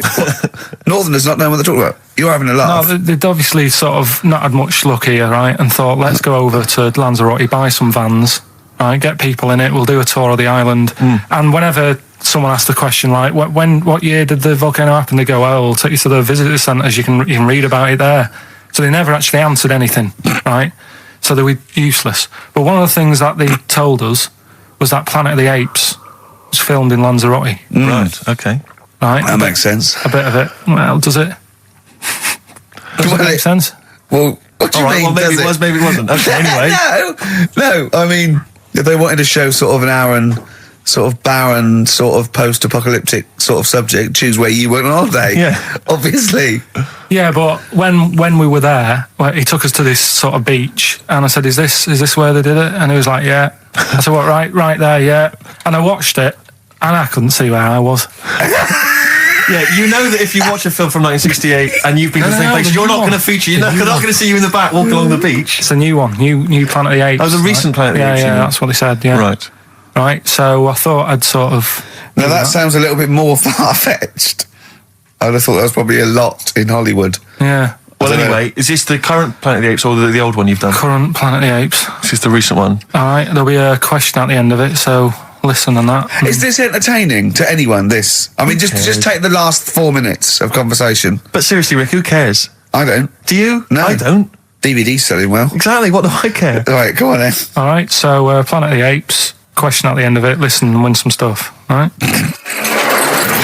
Hey, where am I? What is this place? Hang on a minute, I'll have a look.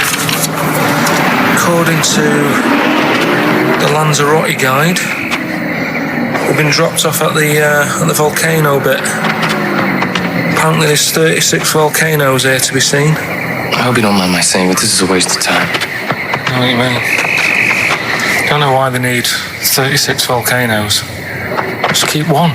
Fill the rest in. Like a car park or something. Excuse me, guide. Why's the bus dropped us off here? What's so special about this place? Well, according to our holy writings, that is where creation began, where the Almighty breathed life in the time before time. Wow, it's amazing that, isn't it? All this has been stood here for years and years. What about the coffee shop there? Is that old, is it? Well, nothing. You're out to rip us off. I raised about £4 for a coffee there. Always ripping people off. That's what annoys me with these trips. You get us in the middle of nowhere, we die in a thirst. Well, I'm not able to do without. The reason I've come here, I believe this is where they did Planet of the Apes, innit? Love monkeys. Especially the ones in Planet of the Apes, because they talk and that. Talking monkeys can't exist. Joking, aren't you? Of course they can. Getting up to all sorts of stuff. I read about a monkey the other day who worked on the railway. Right, there was another one about a chimp that did a bank job and went off to Spain to sort of... Shut up! Oh, hey. What is that? Little monkey fella. It's come from that little coffee shop. It's been serving coffee. Now that is worth paying £4 for. No, you're teasing him. I'm not teasing it. It's working, isn't it? It's serving the... We want some coffee. Get us some coffee. I've heard about this. You can buy coffee that's been sort of hand-picked by monkeys. It's like Coffee Mate, except it's more sort of coffee primate. Yeah. Hello, little fella. We want coffee. What do you mean, we? You're gonna have a coffee, aren't you? What else are you gonna do? Go and look at another 35 volcanoes? I'm staying here. I'm having a monkey coffee. It's brilliant. You find this amusing? Jesus, it's a talking monkey. All right, mate. Have a couple of coffees. Don't start now. We're off duty. I'm starving. What do you mean you're off duty? Have you bananas later? Just get us a couple of...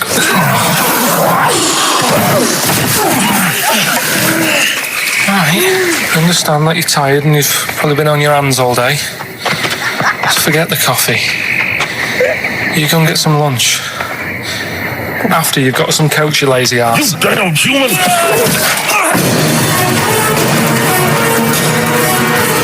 Helpful. Lovely. Excellent. So, what's the question? If you've been listening to the whole show, how many volcanoes do I think's on the island of Lanzarote? Okay. Yeah. I might have it wrong, what I've been saying, but it's roughly around that. Yeah, so what have you been saying? Yeah. Yeah. All Brilliant. right. Ricky.Gervais at xfm.co.uk. You're more likely to win the prize if you leave your address on the email. Yeah. Because otherwise we can't really be bothered to phone people or email them back. So, Good point. Put your address on there and you could win some crap in a jiffy bag. Carl's theme tune there by Placebo. Special Needs on XFM 104.9. Alright. New Year's resolution, Carl? I don't know. I don't do it. Really? Not What really about like something like, I don't know, start smoking? Do you know, there must be something. No, it's a waste of time, isn't it? I don't bother with that. Right. You, Steve? Me, no, I've never really made any New Year's resolutions. I just be good to people. Just treat everyone as you want to be treated yourself.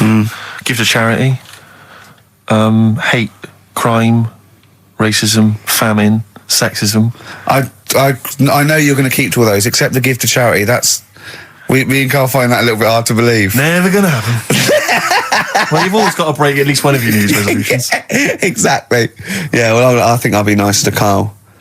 What about learn more? I was thinking that I want to I'm learn always more. teaching you stuff. I watched. I'll tell you what, Christmas telly was dreadful this year. I don't know if I've hit that age where I think consciously I thought this is worse than usual. Yeah. And I ended up watching Discovery Channel and History Channel again, and I watched 4 episodes in a row of this fantastic documentary, 1418 War, narrated by Dame Judi Dench, and it's brilliant. I just can't get enough of it. I hated history at school, and now I want to know everything. Yeah. And I think that's mine. Learn all the stuff about stuff. I like learning though. I always say that to you. I'm always looking up stuff. When I was on holiday, even though it was sunny outside and they had big holes to look at if I wanted to, I stayed in and watched Discovery there and was watching stuff about scorpions and that. Yeah, what did you learn? Well, nothing, because it was all in Spanish. But I just watched it. What I found odd, right? What I found... Scorpions, I'm going to get it. It's only about poison. What I don't understand is with scorpions, right? They have like this sort of weapons, don't they? They have the poison and stuff, right? Yeah. Which can kill a man. Yeah. But there was a couple of little animals and that were its sort of enemy, and it stung them, and it didn't kill them. So what's the point? Well, firstly, not all scorpions kill a man. Some of them, This one did, they said. Yeah, well, they range from like bee stings to so much venom it can take down a horse on things like spiders and snakes and scorpions. So it depends. But a scorpion that will kill a man would kill a rabbit. So I don't know what you're talking about. No, there was a snake that it stuck its thing into, and some sort of beaver, and they were just like running about. There's nothing funny about that, so why are we laughing? Well, the snake wasn't running about, was it? Well, it was slithering about a bit. Yeah. What was the beaver doing when the snake... Just sort of, I think it ate it in the end. What? Ate what? Ate the scorpion. Just wandered off. Well, it wasn't a beaver. There you go, There's you've no learned that. way it was a beaver. All right, an otter. This is what you pieced together from a show in Spanish. Well, I'm just saying though, how come it can't kill something that small, yet there's someone on holiday that's no sort of danger to that scorpion. We're not going to harm it, right? And yet it can kill a man. So you Shut say, up, but I Carl. don't believe it. Shut up, mate. Seriously, this is gobbledygook. Taught you something again though. That's what I'm No, saying. what have I'm you always- taught us though? What is that? What is the fact that's come out of that? A scorpion can kill a man, but the beaver was dancing with a snake. Then it ate it. You do that That's all the not time, a fact. though. You That's put not a everything fact. down. New Year's Eve I taught him something, right, about dead people. No, you know what the things that taught me? I was saying you're talking shite. He says they found out your soul weighs an ounce. Your soul. Yeah, your soul weighs an ounce. Right, who found this out?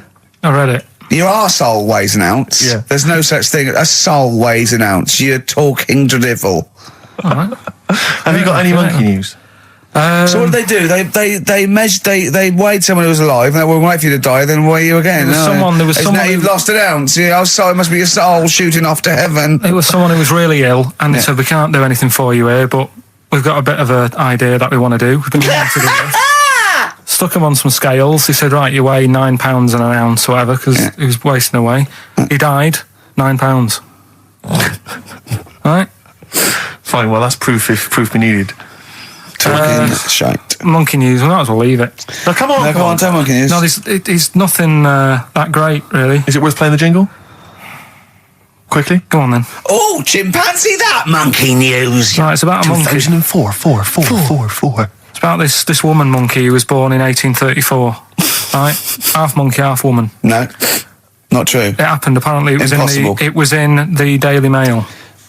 Right? Okay. The Victorian ape woman was her name. Yeah, I christened this thing Victorian ape woman. Well, we thought Sandra. No, I'm calling it Victorian ape woman. She was about 4 foot. No, didn't happen. She had lovely thick black hair on her head and on the back of her legs and on her arms. Yeah. All right. So stockings. Let's have a look. And she didn't need a bustle because of a huge ape-like arse sticking out the back of her dress. She was good at reading and sewing. Well, it was good because they didn't have opposable thumbs. So she could speak 3 languages. Yes. She was human, monkey, and monkey human. 20 offers of marriage. Does that annoy you, Steve?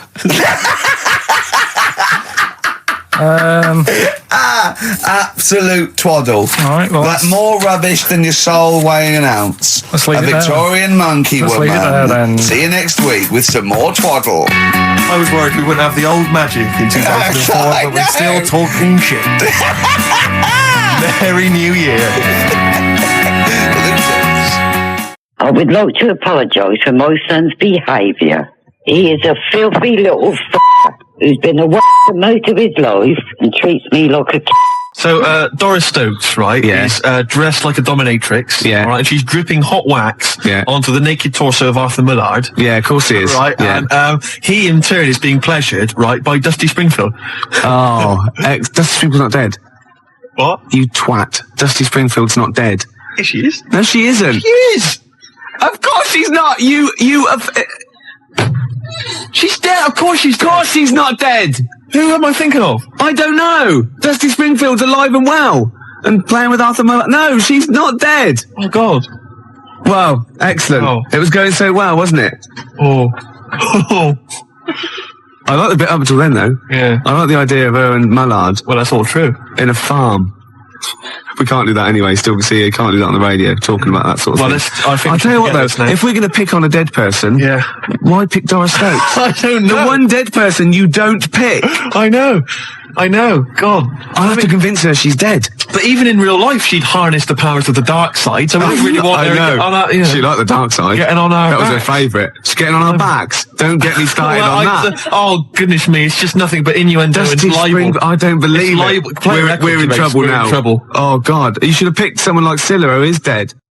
Muff Shandy says turn it up.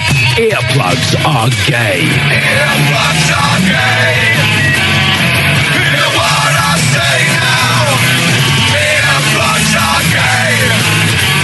Get them out the way now. Feel the need to make them bleed. My brain needs noise to speak. Mother. The new single by Muff Shandy. Earplugs are gay.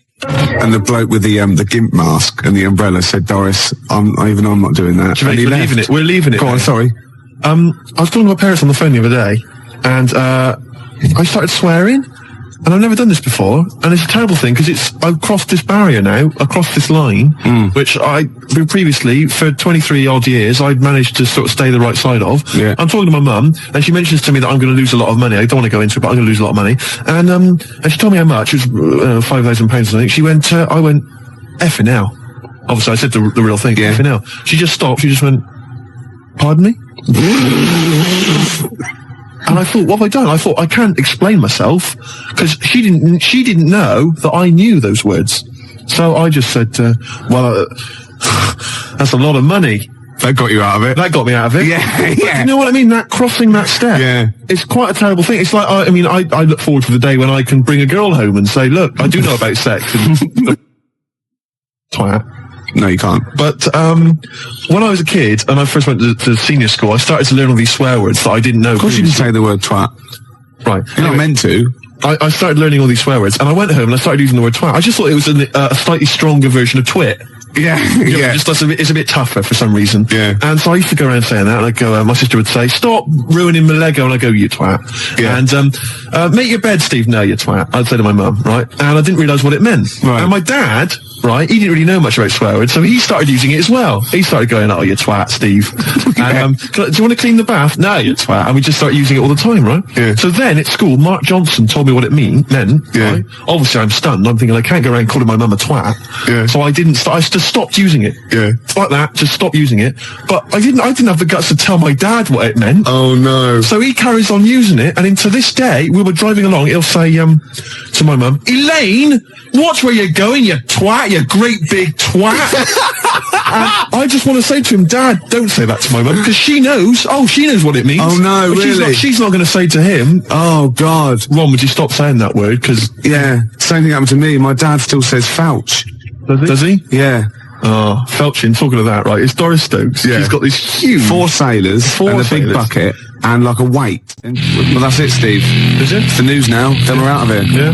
Yeah. Well, we've had a few laughs, a few tears. Yeah, I don't go on about it. XFM 104.9, Ricky Gervais. Gervais, I've just thought of a great game. All right. Emma, who helps us out here, she's just brought in a couple of beers for us. Yeah. All right. And I know you We're have going to drink them after the show because I do not drive the desk and drink. Absolutely. Yeah. Anyway, okay, don't pick it up. Okay, right. Because the thing is, there's a picture, all right, on the bottle, which I don't think you've seen it yet. No. Right, and I guarantee if I turn this bottle round, you're going to start... Again, this is good radio, isn't it? You're going to start laughing when you see this picture. Right. Now, before I turn it around, right, hopefully you will laugh spontaneously. Yeah.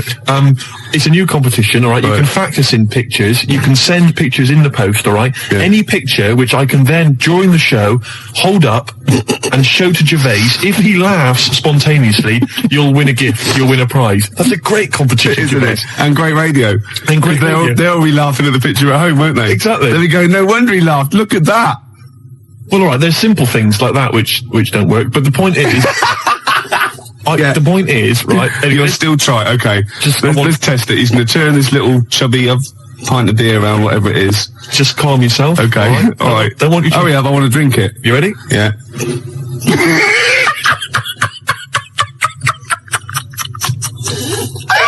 All right, play a record, Gervais. Oh, God.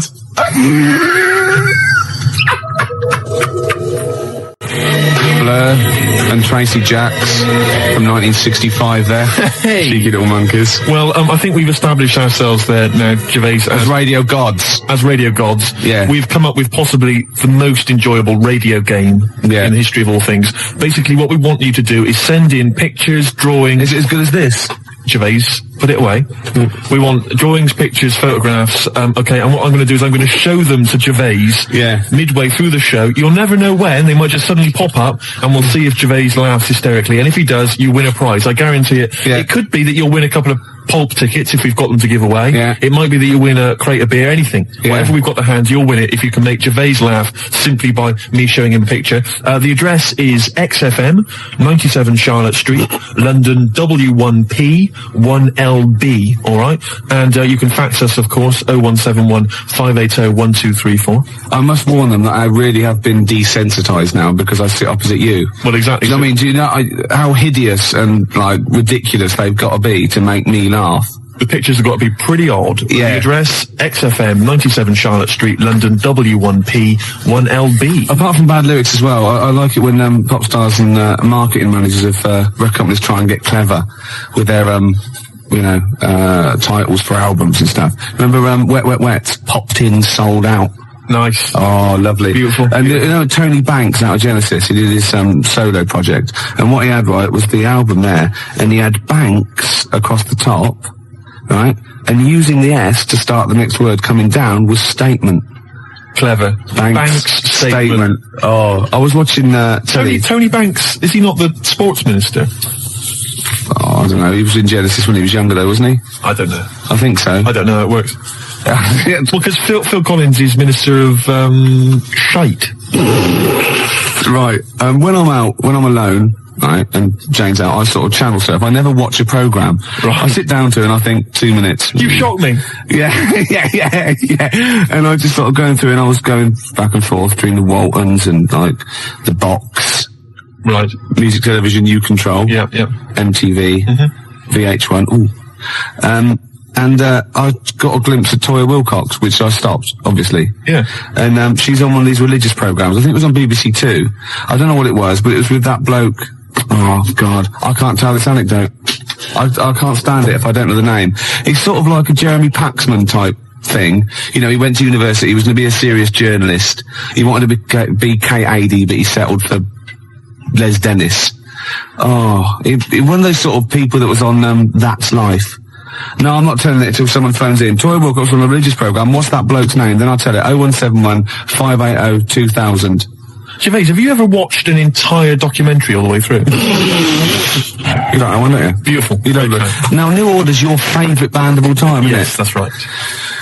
it? Paul Wright called. It was John Stapleton. Oh, was it? It was one of those, you know what I mean? It was sort of like the Paul Heine, Kieran, Prenderville, and Chris Sale, all that sort of type of thing, you know what I mean? Right, so, and this was on BBC Two. And it's always one of those, they're those people, you're sitting with people and they go, oh, I went to university with him. I know. And they suddenly realise it's not a proud thing, you know. I know. And they just go quiet. It's never impressive, is it? It's never Prince. No, exactly. Or, I don't know, somebody really great and groovy. Yeah. It's never, I don't know, say Rick Astley. And then you start realising that you're around someone's house and they go, and he comes on, you just don't say anything. Yeah. And then someone goes, didn't you go? No. No, I thought I did. It was the other one. It was Chris Sale. Did you go to anybody, at school with anybody? Michael Jackson. Did you? Yeah. Incredible. Yeah. Incredible. Yeah. Odd that. You went to school presumably in the States. Well, no. He was in Reading for a lot of his life. Right. Yeah. Was it some kind of exchange program? Yeah. Mm-hmm. We sent them, Charlie Chaplin, funnily enough. Did you? Yeah. Did you? Took a long time for them to get round it. You know what the Americans are like. You're making this up. Yeah. Anyway, Toya's talking to John Stapleton, and I suddenly realised it's a religious programme straight away, because it was over in the church. Right? And nothing gets past you. No way. Could be archaeology is us. So wait a minute, whoa. Yeah, so people, Toya's on some religious programme. It's not worth it. John Stapleton. Yeah. Okay. And I'm just flicked through and I went, hold on, it's Toya. And he goes, it was very spiritual. She went, yes. And I realised she was talking about a wedding. She was going, it was very, very spiritual indeed. And he said, but no hymns. She went, no, we had silence instead. Silence instead. So now we will do silence number 3. It's 4.5 minutes long, so keep your gob shut. Right? And I think, what is she talking about? He went, She went, people are scared that was Chris Eubank. Right? She said, people are scared of silence. Yeah. And then she said, the thing is, during silence, there's a lot of unconscious thought. What? You thought that you don't know you're thinking? You said it was 3.5 minutes. I didn't think a thing during that. I better plug into my unconscious to find out what exactly I was standing up for 3 minutes. Going, who's the women in the hats? What are we doing here? What a load of pretentious twaddle that is. Well, I've never liked Toya. I've never liked her. Oh, she's alright. That's all the more reason to hate her. No, I don't hate her. All those people I just mentioned, they don't come close to Lenny Henry. I saw another bit of him doing his stand-up in America. Oh, God, it's so nauseating. He's got another series, apparently. Does anyone like Lenny Henry? Oh, well, obviously. It's a massive star. Does anyone listening to this show really like Lenny Henry? Yeah. Or is there anyone that annoys me more than Lenny Henry? I should answer that one, shouldn't I? Yeah. Do I win a prize? I think what you want to do there is you want to speak correctly. It's another simple thing, Gervais, which will help you out in your radio career. Oh no, I'm a swerve driver. That's 3 minutes 41. I've got to pick one. 7 minutes to news. Gervais, whoa. Before you move on, can I just tell you, because we talked about celebrities and going to school with celebrities and things. Yeah. I have a very famous second cousin. Really? Yeah, I'm going to tell you who it is in a minute. Really? Yeah. And I've got the best joke in the world. Have you? I should have been trailing that. That'd have kept them on their tender hooks. Why are they sitting on tender hooks? So we've got... What are tender hooks? I think it's tenter hooks. I don't know what they are, but I don't think it's... What? Okay. 0171. Who annoys me more than Lenny Henry? No one. You've won that one. So don't bother phoning in. But who annoys you, the listener, more than Lenny Henry? Yeah. Oh, that's a good one. Clever. Because then it's thrown it to them. Yeah, it's their opinion. Oh! Simple thing. Excellent. I noticed again, you didn't bother to give the whole phone number. What did I say? You actually just said 0171. It used to be, as I recall, 0171 580, which is about half of it, but no, just 0171 now. Oh, swerve driver. XFM 104.9, Ricky Gervais Show. Well, it's nearly over, but I have got a great joke, and we've got a simple rule here. You only have to tell a joke on air if it's about going into a pub. That's right. Okay, you ready? Go on. Penguin goes into a pub, goes up to the bar and says to the barman, "Have you seen my dad in here?" And he goes, "I don't know, what's he look like?"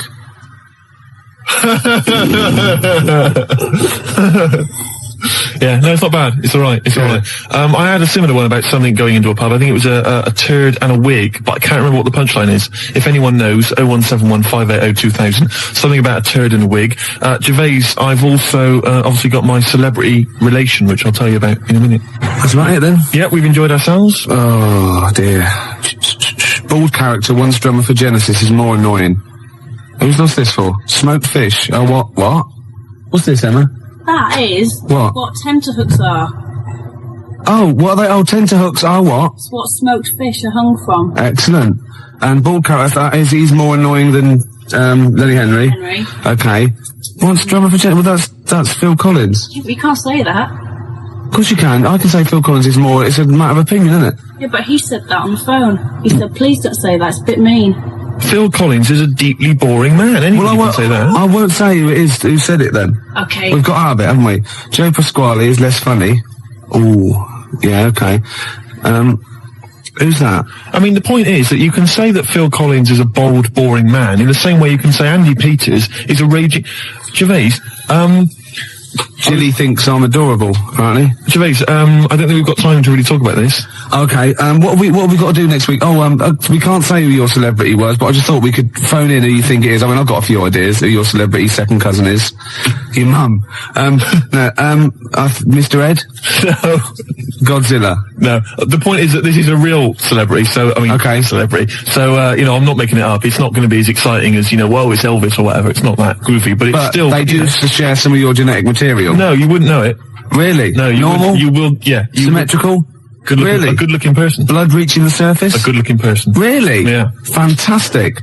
They probably denied your existence, or they're obviously going to deny that they're related to you then, aren't they? Well, I'd say I tried to get some of their money. No. What else do we do? Send me some hideous pictures. Yeah, I'll just give the address again. XFM, 97 Charlotte Street, London, W1P. I've got to go to the pub. 4 o'clock again. Yeah. One computer's not working. Is it not? No. This all sounds funny. What's that one? Is that the one I listen to? Just press a few buttons. No, I put it on there. Oh, desktop. I don't know. I don't know what these do. Is your mic working? Sorry, I got a bit of a cold. Oh, God, I had a big list of things to talk about as well. Did you? Yeah. Oh. No. Rocking from the Crypt. Oh, it's a good start. On a rope, yeah. Which is appropriate because we've got a little Gravediggers track to play later, haven't we? Oh, yeah. Called Suicide. It's one of my favourite tracks, Gervais, by the Gravediggers, but it has got a bit of bad language. Well, that's okay, because you've played it to me a couple of times, and I reckon I've got it off pat. Really? I'm going to be bleeping it out live. You're going to do a live bleep Yeah. out? I should say, we usually have a few beers and we get throughout the show and I get steadily drunk, which is unprofessional. This saved a bit of time, turned up pissed. You turned up drunk today? Yeah, so that's I'll tell you what. I'll be honest with you, Gervais. Normally, if someone gets drunk, their speech begins to slur. Yeah. They talk rubbish. Yeah. No difference. No, that's the beauty of it. Yeah. That's the beauty of being me. Yeah, exactly. How drunk are you? I had a little bit of wine. Did you? Couple of glasses? It's a lovely... I might get a little bit melancholy. What about the little baby kangaroos have to crawl all at their mums? I help them. Got a fax here for you, Steve, actually. Oh, lovely. Good news. It's from Becky. She's listening to us in bed. She's been a bit lazy. She's been on holiday. And she wants me to dedicate a song to... dedicate it to Skanky Steve, because he is an alien. And she's done a little picture of you, Slimy Steve. Isn't that lovely? And she wants me to play Subterranean Homesick Sick Alien by Radiohead. And that's sweet. So people do think of you. Lovely. And I got one from Laura, as says to Steve, you still sound as stupid as ever. You asymmetrical, asexual, rabid, anemic, flea-ridden deformity. Oh, see, you have got people thinking of you. See? Yeah. I'd rather they didn't. Baby Bird, and if you'll be mine, then I'll be yours. And Baby Bird was actually in this week with Claire. Lovely man. Oh, Baby Bird was it XFM? He's very nice. Is he? He's got a beak and funny little claws. Oh, Rick. I know, it made me laugh. Oh, my God, we're desperate. Used to be an we're egg. desperate men, Rick, if you've got to resort to that kind of I called him Baby Bird, and he went, I've never been called that before. Which is bizarre. But there's a band they're called Baby Bird. He's called Stephen. Can you go to turn that down next door? On the time to a show. Music, aren't they? It's Emma. It's not on. That's insane. I can hear a throb from the other room. Yeah. Someone's got. This is insane, Gervais. It's like trying to host a radio show. Yeah. And now he's laughing. Yeah. Well, anyway, it's all going to be. We're going to play a track that you've brought in. That's right. Go on, what is it? It's a fantastic tune by the Gravediggers, part of the Wu-Tang Clan rap collective. Right, it's from their album. Not to be confused with the Wu-Tang Clam. That's a little shellfish. Yeah. That's into rap. Yeah, it swears a lot. Yeah, yeah, terrible, yeah. The track is... Got a muscle posse. The track is beautiful. You've probably heard it on the dance floor, maybe in some indie club. Yeah. 1-800-SUICIDES. Yeah. Now, I would stress, Rick, it has got a bit of bad language. I know. I mean, I've listened to this twice, and I reckon I've got it off pat. I reckon I'm going to pull the fader down to just the right places and go, okay?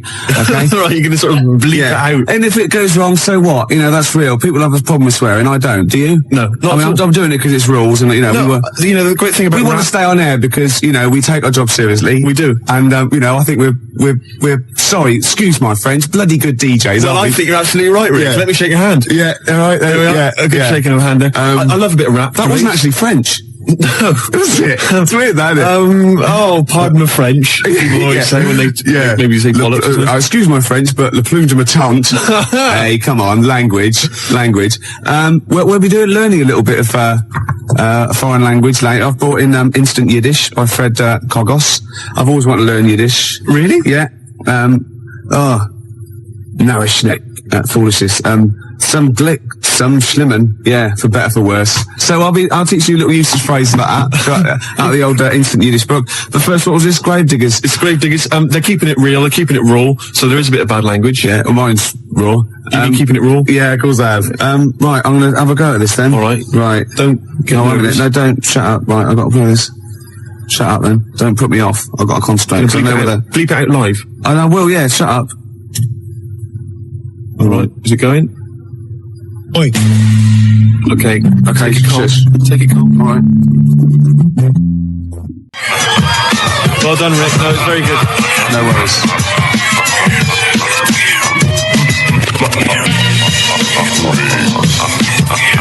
That's Gravediggers, isn't it? What's that called? 1-800-SUICIDE. I'm going to buy it, I think. Can I get the actual mix with me going? Yes, you can. Yeah. And that's for Steve Vox, who's listening in Reading. It's from Lee to him. And Steve is the president of the Geeks, Nerds and Losers Society, the GNL. Lee's the vice president. I got thrown out of that. What embarrassing walking down the street with you. Exactly. Oh, it's a terrible state. Yeah. Gervais, it was Saturday night last night. Yeah. And I didn't get to sleep until 6 in the morning. Flatmates having a party. Yeah. Not invited? No. Next time though. Well, maybe. I don't know why you hang around with them. Well, at least I look after you. People say to me, is Steve really as ugly as you say? I go, he's worse. Do you know what I mean? But that's... No, do you know what I mean, though? You're doing me a favour. Well, of course I am. You're protecting me. Of course I am. I'd say one day, right, it's just one of me at the moment, but one day there'll be a whole squadron. It'll be like Planet of the Apes. Oh, my God. And you don't actually need anyone else to sort of like... breed, do you? Exactly. We can just reproduce as we are.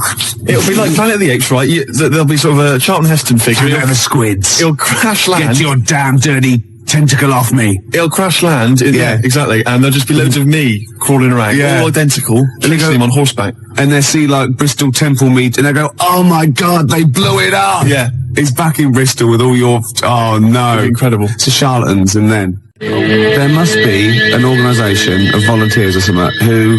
If it's like touch and go, if it's really serious, if you're like clinically depressed about it and you really can't get a woman, they don't want just people turning up who can get girls and saying, oh, I fancy, But in your case, they'll speak to you, they'll see you, and I think, there must be some sort of national health thing or private where you can actually sleep with, I don't know, a voluntary worker. You know what I mean, though? Well, yeah, there's people that... Yeah, I know, but there's people that, I don't know, volunteer for geriatric duty, and they're exploding all over the place. They're covered in the stuff, right? There's people that work on leper colonies, right, for nothing. There must be someone who will sleep with you out of sympathy. You don't want that. Of course you don't. You don't want that, do you? Well, let's not be hasty, Rick. I mean, these people, especially if they need some sort of free publicity, get a bit of, sort of press and media attention, I ought to sort of help to publicise their campaign, really. There's probably an organisation that they go off to like, just strange climes and go on to like leper islands and that, and they work with them. Or they can sleep with you. Now, that's got to do the lepers some good, doesn't it? Yeah. You know what I mean? Wouldn't that be terrible if that was the option, right? And suddenly volunteers to leper colonies doubled. Was like going to Torremolinos. Yeah. Let me on the bus. Sorry, there's no room on the bus, but you're at the back there. Yeah. Going, well, then here we go. Here I am then. Yeah. I'm sorry. I signed up for the lepers. Yeah. Licking their wounds. Well, sorry, but geriatric duty. Yeah. Scraping it out. Oh dear. I heard a song in the week, right? I've heard it before. It's by Ween, and it goes, "Push your little daisies and make them come up." And I don't know what it's called. 0171 580 2000. I don't know where to look. Push the little daisies and make them come up. It's like that. It is. It's rubbish. I've been going around singing that. There's no song with that lyric. It's like that. It goes, push the little daisies and make them come up. Shut up. Yeah. Shut up. That's what my friends have been saying for the last 4 days. God, you're really irritating me today. Like, people will go and go, if you'll be mine, not too annoying. But, after about 10 times you go, oh, can you sing something else? But when you've heard, push your little daisies and make them come Shut up up, now. you can get really annoyed. Yes, it really can, can't it? Shut up. Okay, one of those, you and me song. Push your little Shut daisies. up. I wasn't exaggerating, was I? Well, it's a good tune, though. Yeah, let's leave it.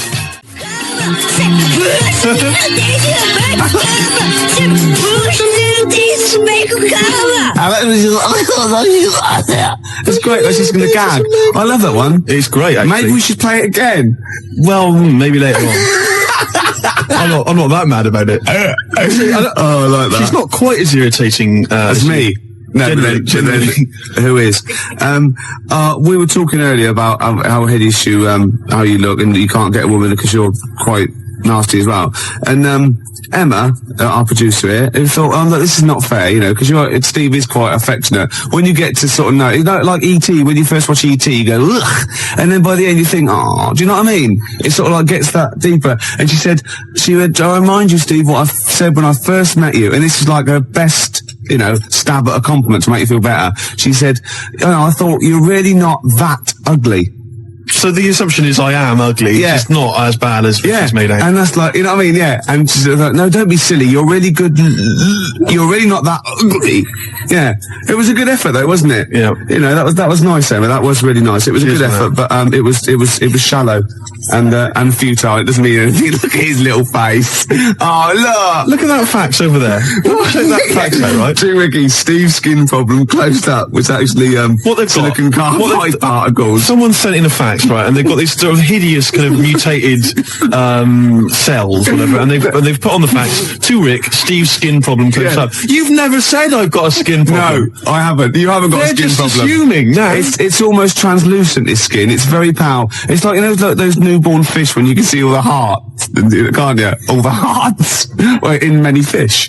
They've got one each. Lots of fish, lots of hearts. Gervais, shut up. You're irritating me now, and you're abusive, and you're just winding me up. Oh. No, I'm a little bit offended by it. I know. You should be. But what about this charity thing? There must be one. 0171 580 2000. Oh, that would be fantastic. That'd be great. And it'd be like £1 fix. You'd write on the little form. Yeah. And they could get friends and relatives to sponsor you. Would that be per stroke or per shag? I think it's for the whole thing, the whole event. Yeah. It'll be a big event. You know those guys, I think it was a hoax, but they were going to televise the first moment they lost their virginity. So they were going to broadcast it down the internet. Right? And they were going to have sex on the internet live, and everyone was going to applaud and watch and pay for it. Maybe I could organise that as well, make a bit of money out of it. Yeah, but think of the technology by then, though. Be incredible. They would just be able to think it, won't they, and see you losing your virginity. And they all have big swollen heads. You might be good looking in the year 2090. You never know, because it's all well, isn't it? In Bristol, you're a good looking fella, aren't you, in Bristol? I'm a good looking guy. Oh, this is Bell and Sebastian, the boy with the Arab strap. This is for Jim Hobbs. Who said, who said, can we hear more about Jezuk? And I better tell people now, I've had a lot of factors about Jezuk. Jezuk is spelled Jezoc. I made it up. That's how it's spelt.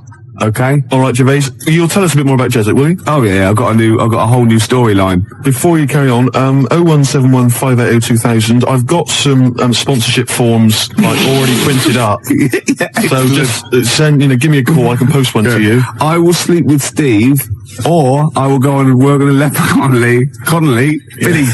Oh, shut up! Play a record. Scottish bloke with a beard with his legs falling off. You drunken sot. Gets quieter and quieter, doesn't it? A couple of phone calls. Rob phoned and said, slap Steve for saying 0181 instead of 0171. See, it's the singly most important thing. The number is 0171 580 2000. That's why you don't hear me mucking that up. Yes. Do you know what I mean? I apologise. Pump Ricky with more wine and challenge him to quack over the Out of Nowhere League. So what? I don't know. What's that sentence again? What? That was a sentence? No, shut up. I had something to say then. You are drunk. Oh, yeah. I can smell it on your breath. Shut up! I can smell it on your breath, for God's sake. Don't wind me up, man. Yeah, I've got this new storyline for Jessup. I want help with it. What it is, right? I think it starts off with this villain, right? Jessup brings him in, right? And he's murdered maybe a little kid, or someone's husband. The woman's there and she's terrible. Well, you would be. Yeah. Right? Jessup's in there and he goes, don't worry. He's gonna, by the time he gets out, Steve will have a girlfriend, right? She goes, oh, right, it won't bring my boy back, will it? No, but you can have one of mine. I've got loads or something, right? Anyway, he goes to the court, right? And he's only tampered with the jury and he's a nasty piece of work. Oh, not the murderer. Yeah. He walks free and he sort of winks at Jessup on the way out. Do you think Jessup's gonna let it lie? Jessup's not gonna let that villain, what, has he got a piece of evidence? Well, no, he goes after him, shoots him anyway. Because, this was done. It turns out the bloke didn't actually do it. But, as Jessup says, better, kill innocent people than let one, guilty person go free. That's Jessup's philosophy. Yeah. And shoot first, ask questions later. You don't want to be stitched up. He's got a reputation. And then he gets off with a woman, and they have another kid, and it's all right. Yeah, I'll stop you there. Why? Jessup just killed an innocent man. He's your superhero. He's your, your heroic hardboiled cop. He just killed an innocent man. I'm a little bit disappointed. Oh, so he's got to be perfect, has he? Well, I'm just a little bit disappointed. Well, no, he can't be perfect. He's got things to do. We know he's got problems. He drinks too much. He kills innocent people. You go out there every day. See how you survive. Yeah. Do you know what I mean? Yeah. Yeah. We got Mama Said Knock You Out lined up. It's one of our joint little favourites. We like this one and we like some other songs, don't we? Yeah. Because we're like mates. I got a little plot. Yeah. Right? It's Jessup, right? And he retires. He just gets out of the whole thing. All right, that's the final one. We've pulled, pulled a discreet veil over the whole Jessup debacle. Right. All right, is that okay? Yeah. Rick, forget Jessup. Right. Because I've got my own show. I'll be telling you about. Have you really? Yeah, it's fantastic. Am I in it? No, not really. Something to do with... Right, okay. It's a genuine one I've come up with. This song, right? Mama Said Knock You Out. I like to shadow box that. I've been working out today on the big bag, did a bit of boxing, because I'm in training. I challenged Canfield to a fight when I was pissed. Thursday night, he was swaying. I challenged him to fight. I offered him £1,000 prize money. That was the purse. Whether he won or lost, he still said no. Oh, he's a wuss. He's about 14 or something. Yeah, but he's about 6 foot. Yeah. Maybe he was scared of killing me. Yeah. Jessup is not scared of that. Jessup's gone. He's out of it. Okay. There might be a comeback special one day, but thank God he's Let's gone. work on it. Well, that's my challenge to Canfield. You know what I mean? Said knock you out. Yeah, I'm putting it out. I'm putting it out over the airs. Yeah, you're keeping it real. Death Throw, Puffy and all that, and Tupac, and that's like me and Canfield. Oh, that's a fantastic idea. I'm saying, come and get it, Canfield. I'm saying, I'm here, you know what I mean? That East Coast, West Coast rivalry we can recreate amongst DJs. Yeah. Steve Lamack, outside now, have you seen him? He's a weedy little dweeb. Yeah? Oh, fantastic. You can't actually say that, because, he's a nice guy, and... well, maybe so. Yeah, so you're going to fight Lamack, I'm going to fight Canfield. That'd be brilliant. Let's keep it within XFM. Crowley. Yeah. Remember he had a fight once at school, and his defence, lucky he had a hymn book on him, and he hit the bloke in the nose with the hymn book. So you don't mess with Crowley, because he's probably carrying, Bibles, hymn books. He's loaded, he's got some kind of religious paraphernalia with old parchment papers. Yeah, crucifixes. Paper cuts are the worst. Oh, nasty. Oh, imagine that, a little bit of papyrus across the eyelid. Oh, you don't want to mess with Crowley. No, I'm saying Canfield, come and get it. You know what I mean? He hangs out with his Deftones and all that lot. Right? Yeah. You know what I mean? Should we just ask out? Who should we threaten out? Who else can we threaten out?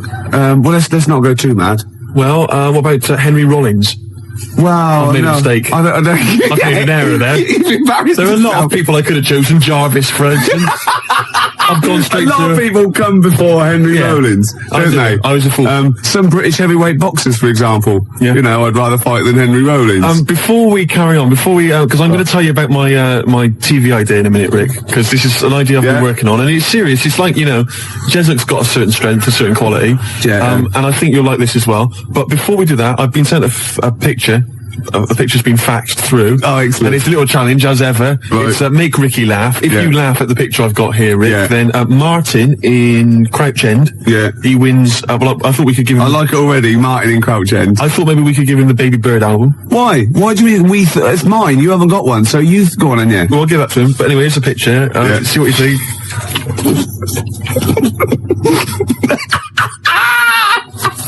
I like it, because there's a little explanation as well. And it's subtle, because I had to get right to the end for the big line. You're not allowed to see this. No. That is fantastic. So well done to Martin. I think he wins an award. Yeah, he does, yeah. Yeah, okay. So if you want to win something tasty, give us a call or fax us through a picture. 0171 580 1234. Your pictures, please. Make Ricky laugh. You know your idea of this new show, which I haven't heard yet, right? But we should start getting together all the other stuff, or we're going to get ripped off. I sounded just like Albert Tatlock then, in the early 80s.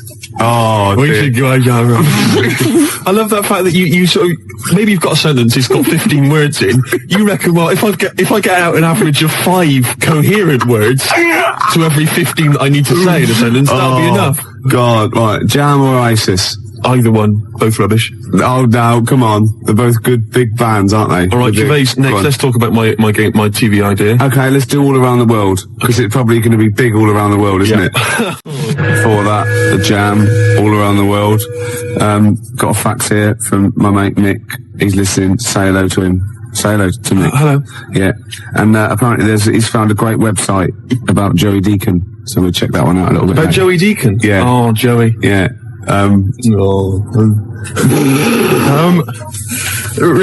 We've had loads of ideas, haven't we, in the past? Yeah. And actually, I was wondering whether we should put out the phone number 0171 580 2000. The reason being that you might perhaps want us to perhaps relate an old anecdote that you once heard on the show that you'd love to hear again. We could recreate the golden years. We could recreate some of the classic moments from the Ricky Gervais show. Yeah. And also, of course, we've had tens of thousands of ideas for products, for services, for TV shows especially, and board games, all kinds of stuff. I mean, we've come up with one recently, haven't we, that have catch on. Sleep with me or play with lepers. That's right. I mean, that is a good service, isn't it? It's an interesting show, that. I imagine that's at Channel 4. Yeah, definitely. Later, really. Yeah, and we've also, of course, most famously, perhaps, had the Penis Puppet Theatre. Penis Puppet Theatre. So easy to manufacture. I don't know why publishers aren't, knocking on my door. Yeah. A lot of other people are knocking on my door. Ricky Gervais Meat Rations. Oh. Should be fun recreating. Get in the queue, Mum. It's Ricky Gervais's Meat Rations. All kinds of great games. To be perfectly unfranked. Who's Snork? Who's Snork? Yeah. Great games. And if you've not ever heard us describing these, well, you've missed out. Yeah. You learned your mistake. The tease penguin's probably my greatest invention. The tease penguin, can you tell us again? I forget. Well, it's just a penguin, right? You train, you put it in a lovely little French maid outfit, and it comes in, sort of breathes fishy breath on you, and slaps you around the face with its flipper. Yeah. Oh. Jesuk, obviously. But it doesn't let you go any further. No. That's what it's the tease penguin. Yeah, I see. Yeah. XFM Family Fortunes. Oh, I can see that on telly myself. Yeah, it's incredible. I don't know where you got the idea from. They just go into my head sometimes. Do they? Yeah. But anyway, here's my new idea, Gervais. Oh, come on. It's a great show. It's an exciting show, right? Right, go on. It's the future. Oh, yeah. All right. Crime has got so bad in the future, it's terrible, that there's not enough hours in the day, right, for all the cases to be tried in court. Right. Because there's just not enough time. It's a bit like, Judge Dredd sort of thing. Yeah. So what happens is, right, there's a night court. Okay, and it comes into session at 12 o'clock. Yeah. All right, and there's lots of lawyers and stuff, and they really deal with the dredge. I'm talking about the dredge, the crimes which you think are open and shut, Rick. Yeah. All right, the sort of stuff that Jesuit would just sort out, with a bullet. Yeah. You know what I mean? Yeah. We're talking rapists and murderers and stuff. Yeah. But all people who just piss him off. Exactly. But Ronnie Midnight. Ronnie Midnight. He's the hard-boiled lawyer, right? The sort of the main figure at Night Court, and he gets dealt all these rough cases, right? And he thinks it's open and shut. Everyone thinks, that person, he should be electrocuted or whatever. Yeah. But no, Ronnie sees something in them. He investigates the crime during the day, so he's only got like 12 hours to sort it out, and then he presents the case at Night Court, right, at night, and maybe often it's like Perry Mason meets. So he wastes taxpayers' money investigating people that might be innocent. Yeah, just kills them. Well, maybe so. But that's why Ronnie Midnight's much more loved. But it would be great. And it would start off with like, dung, dung, dung, all rise, for Night Court. Yeah. Be fantastic. I like that. Maybe sort of set in the future. Am I in that? Well, not really. But, and who knows, Jesuit maybe could get, he could make a guest appearance. What do you think? I like it. Night Court. I like it. Good, isn't it? Yeah. What's the problem? This rubbish about all this taxpayers' money investigating whether they're actually, they're innocent. You're more of a Jesuit kind of guy. Yeah. Just shoot first. Don't even ask questions. If his time's like, of the essence, why ask questions? You've done, what's the point? Yeah. He just like opening up old wounds, which is another favourite pastime of Jesuit sometimes. And also a great idea. He loves opening up old wounds. A great idea for maybe a board game or a TV show. Old wounds. Fantastic. Oh, I'm going to work on this. Oh, and I've got Tip the Balance. I haven't even described that. Tip the Balance? After Embrace. Can you tell us? Emma goes out with a bloke in this. Yeah. What's Tip the long-haired type. What's the Tip the Balance? Well, Jesuit wouldn't tolerate that. What's Tip the Balance? It's a board game for 4 rugby players or more. I'm looking forward to it. Yeah. Or the infirm. Or people who've just got no dignity left and we can get them on screen doing that. This is, my weakness is none of, ... Obviously ran out of. I was, reading News of the World on the way here, and, I didn't know this. Tony Blair is the Prime Minister. Oh, yeah. Tony Blair. His father-in-law, which is Sherry's dad, is, that bloke, out of Till Death Us Do Part. What, Alf Garnett? No, his son. Oh, blimey. Something about I don't know, I should get this right really, because it could be libelous, but it's something to do with some sort of doll cheat or something like that. What? Yeah, apparently. Sherry Blair's dad's a doll cheat? Yeah, something like that. Really? Or he's claiming some sort of benefit fraud, I don't know. But he was always the same when he was living with his dad, Alf. He was married to Una Stubbs, wasn't he? I mean, Sherry Blair's mum is Una Stubbs. I'll stop you there, Rick. I'll stop you there. It's so incestuous, isn't it? It's fiction. I've tried to explain this to you before, haven't I? The stuff on the TV, a lot of it is real. Some of it's fake. They're not really those people. Understand? EastEnders, for instance, that's not real. That's not real people. Yeah, well, obviously reverse, because obviously that is real, because I've seen them in real life. They were at Phoenix, a couple of them were playing football, so that is real. No, that was the actor. That was the actors. Phil Mitchell was there, and Ricky Butcher. That was the actors. We have been through this before. Because I went through this the same day that I explained to you that only in the cat world can you piss on an object. I got a new stereo that way. They just get out of the shop, but it was too late. I got a new stereo, and it doesn't. It sort of shorts out because I actually weed in one of the back of the speakers. Did you? Yeah, but it's mine. I've got to get that. Well, here we are again, XFM on a Saturday. Just gone 1 o'clock, Steve, if I'm very much mistaken. But we're not here as such. We're away again, gallivanting around. We've got to do the special sort of best of again. Okay. Which we did a few weeks ago. So this is the best of the last 3 weeks. Which I think is, I think it's the best 3 weeks we've ever had. But I'd like it condensed into 2 hours. Yeah. Some great music as well in there. Yeah, there'll be some great music interspersed with fine chat that you've already heard. Yeah. Except this bit. This bit's new. We've actually, out of the kindness of our heart, we've come in last week. Yeah. And we've done a few clips just because we felt a bit guilty about shooting off. Yeah. Even now, having heard this link, I'm beginning to wonder if it was worth our time. Yeah. Well, Should we play a classic link? Let's play. I'd love what from the last 3 weeks. After this is Feeder. All right, so here's the first bit. Now listen, I'll give this one. This is an easy one. Now just think, right? Think just what it means. They're not that hidden. They're not that cryptic. Just think what this means, okay? Okay. When the Hares addressed a public meeting and claimed that all should have fair shares, the Lions answered, "A good speech, hairy feet, but it lacks claws and teeth such as we have." How would you use that? No. What do you think that means? This is translated from the, I don't know, Greek or something. I don't know. It was Aesop. Where's he from? Greek. Yeah. So shall I do it in my own language? Okay. So what would happen if there's hares and they have a meeting in the jungle with like loads of lions and go, "Hey, hold on, wait a minute. I think we should all be equal and share everything, all right?" And the lions go, "Well, yeah, it's easy for you to say. We've got claws and teeth." Yeah. What does that mean? It's saying like, of course the hares want that because it's better for them. The lions get nothing out of it because they're already king of the jungle. That's right. So it's negotiating from weakness. Anyone can negotiate from strength, but negotiating from weakness is it's be lovely. It's a lovely utopian look at the animal kingdom. But the way you said it is better than the way they worded it. Well, that's because Ricky's very much the modern Aesop. I mean, many people have thought that. That's why he's getting a lot of awards with the TV show.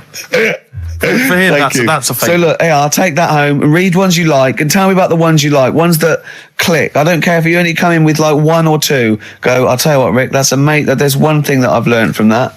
Because sometimes you can know all these phrases and until something happens, you don't think, everyone's heard, I don't know, to err is human, to forgive divine.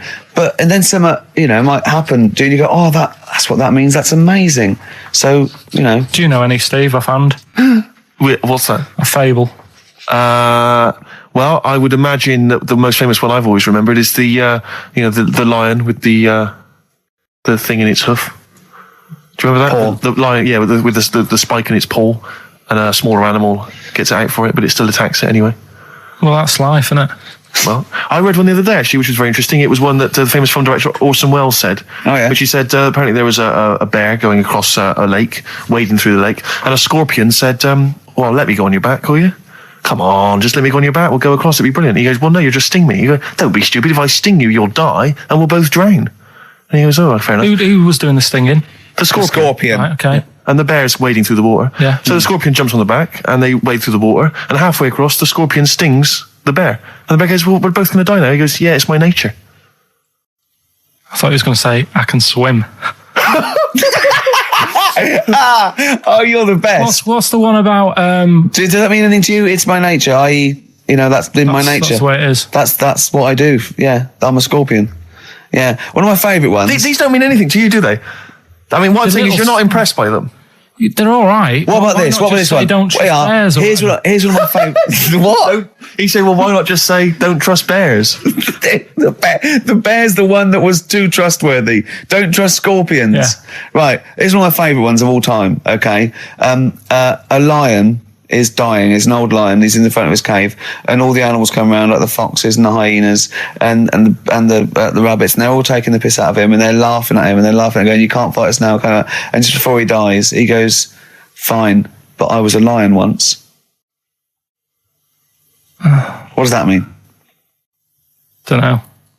Well, he's saying it's better to have lived and had what I had, because I was great, if only for a short time, and you lot are still alive, but you're nothing. You're rabbits and hares. I was a lion once, so I'm Are they happy. always using animals for these stories?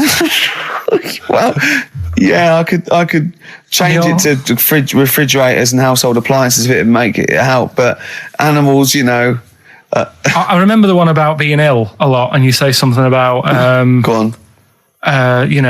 If you keep doing that, if you keep having time off, well, I won't believe you. That's the boy who cried wolf. Is that right? Yeah. Do you know that one? Have you heard the famous one? This is probably the most powerful one. When you're pulling a face, and they say, well, if you keep doing that, the wind changes. I've heard stay like that. Because you know that's scientifically proven. That is. That can happen. That can happen. Should we have hip hop hooray? Yeah. Are you queued up for that? No, but go on, you... Carl, sort it out, mate. I was going to... No, come on, this is what I asked you to play, mate. If you've not, you're getting too big for your boots now with your showbiz lifestyle. You're not paying attention, are you? You're not playing the record if we want you to play it. Heat magazine's favourite. Yeah. Okay, so, you dropped that. CD now, that's clumsy. Oh. You know, with the big... I can't believe you're not... Oh, Fables are great. He's not impressed, is he, Rick? No, I am. I mean, you know, once I take this book home tonight and that, have a read, I might change my mind on them next week. You're coming all stressed. I'm not impressed with the ones you've been talking about, I must admit. Okay. Coldplay, The Scientist on XFM 104.9. Right, competition, isn't it? No, it's Educating Ricky Part 2. Oh, is it? Yep. I wasn't even listening. He's doing all the work, I wasn't even listening. I want to spill some water down that. Right, what's this one again then? Right. What's the teaser headline? Teaser headline is, What's Tomato with You? Brilliant. Yeah? Go on in. How excited were you when you came up with that? You couldn't wait to come in and tell us, could you? I think it's a good one because you won't forget it now, will you? I mean, like the worm one. What's so special about the worm? You know, a lot of people think that if you cut a worm in half, 2 worms will grow, but no. What happens is if you cut the head end slightly nearer the tail than the head, the tail will die, but the worm with the head will be okay. So, it's exploded a myth, and it taught me something. Right, so the second one, part 2 of Educating Ricky. What's Tomato with You? Yeah. What this one's about is, ages ago... It's scientific. There's never a date. There's never a country, a location. Okay, settle down, children. No, this is A-level history. Right. Once upon a time. Yeah. When a mental place with swords was a king. Forget his name, but he was a loony. So, and it was literally ages ago. Yeah. So, good luck in the exam. Yeah. Right. So, like, you know, all right, many years ago. Oh, yeah, cleared that up. Go on. They thought tomatoes were poisonous. Right? Okay. Because what hold on, are they going to be proved wrong at the end of this story? Well, because I don't want to give away the ending, but is it something to do with are they poisonous tomatoes? No. Oh, you're having a laugh. I don't believe it. Go on. They could have been eating tomatoes all this time. Oh, Steve, what's tomato with you anyway? Okay, so hang on a minute. Let's just recap quickly. Many years ago, when people thought tomatoes were poisonous. Yeah. Go on, Well, they didn't know they were poisonous then because they were still eating them. But what was happening? But they're not poisonous. But hang on a minute. All right, and it's not. I'm just going to listen. I'm not even going to talk. Okay, I'm not going to text. So, if you remember, years ago they didn't have like pottery plates. They had lead plates. Right? What are you talking? Just let him talk. Sorry, what year is this? Let him talk. Come on. Plates made out of lead, and what they'd end up doing, they'd say, right, do you want a tomato? And they'd go, yeah, all right. And they'd put the tomato on the lead plate and cut it. And because of the acid in the tomato, right, it would sort of make the lead runny, and the lead would go into the tomato, and they'd say, oh, it's lovely this, and they'd be eating it. They'd get food poisoning, lead poisoning, what have you, and they'd be really ill. So they thought tomatoes were poisonous, so they didn't eat them for many years. And when you say they, do you mean the people of Narnia? Yeah, this didn't happen. Where was this happening? Sort of in Britain and that. You put him on the spot there. Oh, I hope there's no uppity pupils at this school when they go, what do you mean, sir? Oh, if you're going to... Oh, I'm fed up with you. Do you understand? No. So the No, you've got... No, right, okay, first of all, Carl, where'd you get this information from? Where 14 did I get times that? as well? Do you know... You can't remember? I don't know where I got that from. I don't know where I got it from. But why don't you think that makes sense? But what? Someone once got lead poisoning from a tomato? Not just one, loads, and then all of a sudden... No. Why is this educating me? Because I'm telling you that tomatoes... I can't take anything away from this. Yeah. I don't know what to take away from this. What have I learned? What have I learned? Don't mix lead with tomatoes. Why is this educational in any shape or form? What are you telling me? A long time ago in the land of Glunk, right, where the ninnies did slib, right, they thought tomatoes were poisonous because they ate plates of lead. What are you talking about? Yeah, but we all know tomatoes aren't poisonous. Is that what we're taking from the story? Is that the moral of the story? Don't believe these people that I'd never heard of before. What are you talking about, Carl? I think it's a bit weird. It's a bit weird, yeah. It's the same people that were spreading those malicious worm rumours. My hangover's coming back. I've got to get some water. Play a record that was rubbish. There's that one that a bloke, right, was going to get a phone call at 4 o'clock to find out if his business was, okay, right? And if he didn't get the phone call, he knew he was broke, destitute. So dead on 4 o'clock, the phone didn't ring. So he went up to the roof, his office, and he jumped off to commit suicide. And as he was passing his window, the phone was ringing. Oh no. Carl, it didn't happen. Didn't happen. Think it through. Think it through. Who told that story? Who told that story? As he hit the pavement at 120 miles an hour. He's the only person who could have known that series of incidents. Also, why didn't he he's dead. as his life's at stake, why didn't he wait till 5 past? I'm going to give it 5 minutes just in case. In case the lines are busy. Yeah. And what sort of bloke goes, I'll call you at 4, okay, if your business, well, call me anyway. No. If I don't call exactly 4, then, you commit suicide. Commit suicide. I would, because if I don't call at 4, that's the end of it. Well, call me anyway. No, that's not the way I work. Why can't you just call me and tell me the other way? Well, I'm telling you how I do it.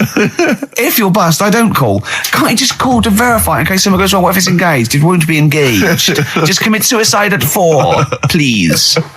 It didn't happen, Carl. This is the Best Of Show on XFM 104.9. I'm Ricky Gervais, with me, Stephen Merchant. Yes. I hope you're enjoying the Best Of. I know what you're thinking. If this is the best, my Christ, what was the rest like? Well, we'll be back in a week's time, so you can judge it for yourself live. But anyway, in the meantime, this is one of the best clips I've ever heard. Oh, I'm laughing just thinking about what it might be. XFM 104.9, I'm Ricky Gervais, with me, Steve Merchant, Karl Pilkington. Steve. Well, we were talking about the news just now, and there was a story I heard in the week. I think it was on the radio, and I don't know all the details, but what I heard was that a number of, I think it was Falkland, maybe Gulf War veterans were, I think, suing or complaining to the government because they wanted compensation for post-traumatic stress disorder. Now, I don't know all the ins and outs of it, but it seems to me that if you're in the army and you're a soldier, a certain degree of trauma is kind of inevitable. I mean, after all, if you're any good at your job, you are going to see people getting killed. So I don't understand what the ins and outs of it are. I don't know why. No, if nobody came back and Tony Blair met him and go, all right, well, not really, no. Go on, what's the matter? Well, there was people shooting at us and everything, it was all muddy. Well, calm down, don't cry. Well, I will cry. There was a drill sergeant just kept shouting, saying, "Look at you, stupid boy, where's this gun's not clean?" I just cleaned the gun and it was fine, and now he's telling me to clean it again. Yeah, and the boots, they were shiny. Fine, he was well, he's got to do that, it's more distant. His neck was as big as his head. Well, yeah, but you don't know what they, I don't know what the ins and outs of it are, but... what you got to do is make sure you know what you're going into. That's what I do. You got to check the small print. So if I was, going over to the Falklands or, the Gulf, I'd put man and go, will it be horrible? I go, you right, yes, will it be horrible? It will be horrible, yes. It will be horrible. There will be shooting and lots of death and everything. I go, right, I'm not going to go. And I go, okay then. Okay. That should be fine, yeah. Should be fine, yeah. Just like that. Is anyone else scared about this? Pretty much all of us. Okay, then we won't send anyone then. Exactly. My brother went into the army, right, because he couldn't get a normal job. And my dad said, if you don't get a job by such a date, that's it, son, you're going in the army. And so when was the Falklands? Was it about 81? Right. And he joined back in 81 or something. And he I don't know, he was in Aldershot or something. Oh yeah. And he wrote back to my mum saying, a bad time to join, bad time in this. So she wrote. What bad time? Join, that's so sweet, Carl, isn't it? That's like, dear Dad, yeah, well done. Don't know if you've noticed. Yeah. I was on the dole, that's for sure. Thank you for joining a month before the Belgrano. Anyway, go on. My mum called up, spoke to the sergeant and said, can you leave him out of this one? Can you leave him out of this one? What, the Falkland War? He's only just joined, and she called him Chuck, which he got done for.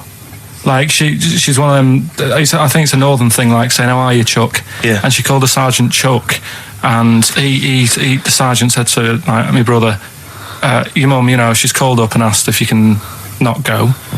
Which, of course, you know, I mean, we'll see how it goes. But can you tell What her? do you mean? Why did the sergeant even entertain this? Well, Pilkington, come here. Your mum's been giving me a bit of earache. Now listen, tell her I've told you, but can you call her, because she called me Chuck and everything. Can you call her and say you don't mind? Well, not really. Oh, please, because I've promised her say you want to go. No, please, say you want to go. Why was he entertaining this phone call? Because he was new to the army, I suppose. Who? No, I mean the sergeant. I don't know. Maybe they do that. So what happened? He didn't go in the end? So he didn't go, no. You can't do it. That's ludicrous. I love it though. Okay, we went over the top. Pilkington, I've got a note. Yeah. Is this really your mum? Yeah. Okay, no, this seems to be in order.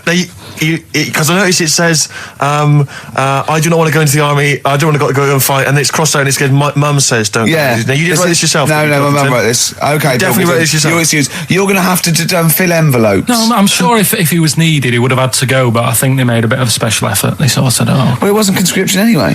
Oh, no, I was But were the other soldiers going around just going, Pilkington.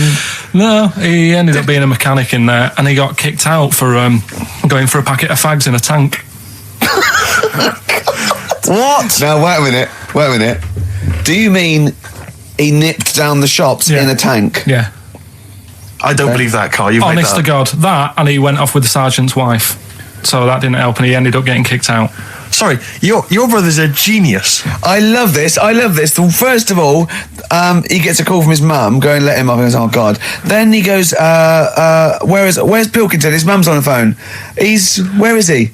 He's near your house, Sergeant. Near my house? Well, why is... No reason. Well, when he comes back, when he's finished, tell him his mum called. And can he get me a packet of fags? Tell him to walk this time. Wow. This is ludicrous. So the sergeant found out that he was sleeping with his wife? Yeah, I don't know. I mean, did your mum phone out and say, let him off? Let him off this time. Can he... Yeah. That's fantastic. But he misses it. I mean, I haven't seen him for about 11 years. But ever since he came out, he's just kept getting into trouble and that. And the army, you know, people slag it off. But I think if you're a certain type of person, it's good for you. It didn't straight him out, did it? No. He was going down the shops in a tank, he was shagging someone behind their back. It's really weird. It's like back then, he was like a proper adult and he had a house and he collected crystal with his wife and that. And now, he hasn't got any of that. Has he got the wife? No. Has he got the crystal? Don't think he has.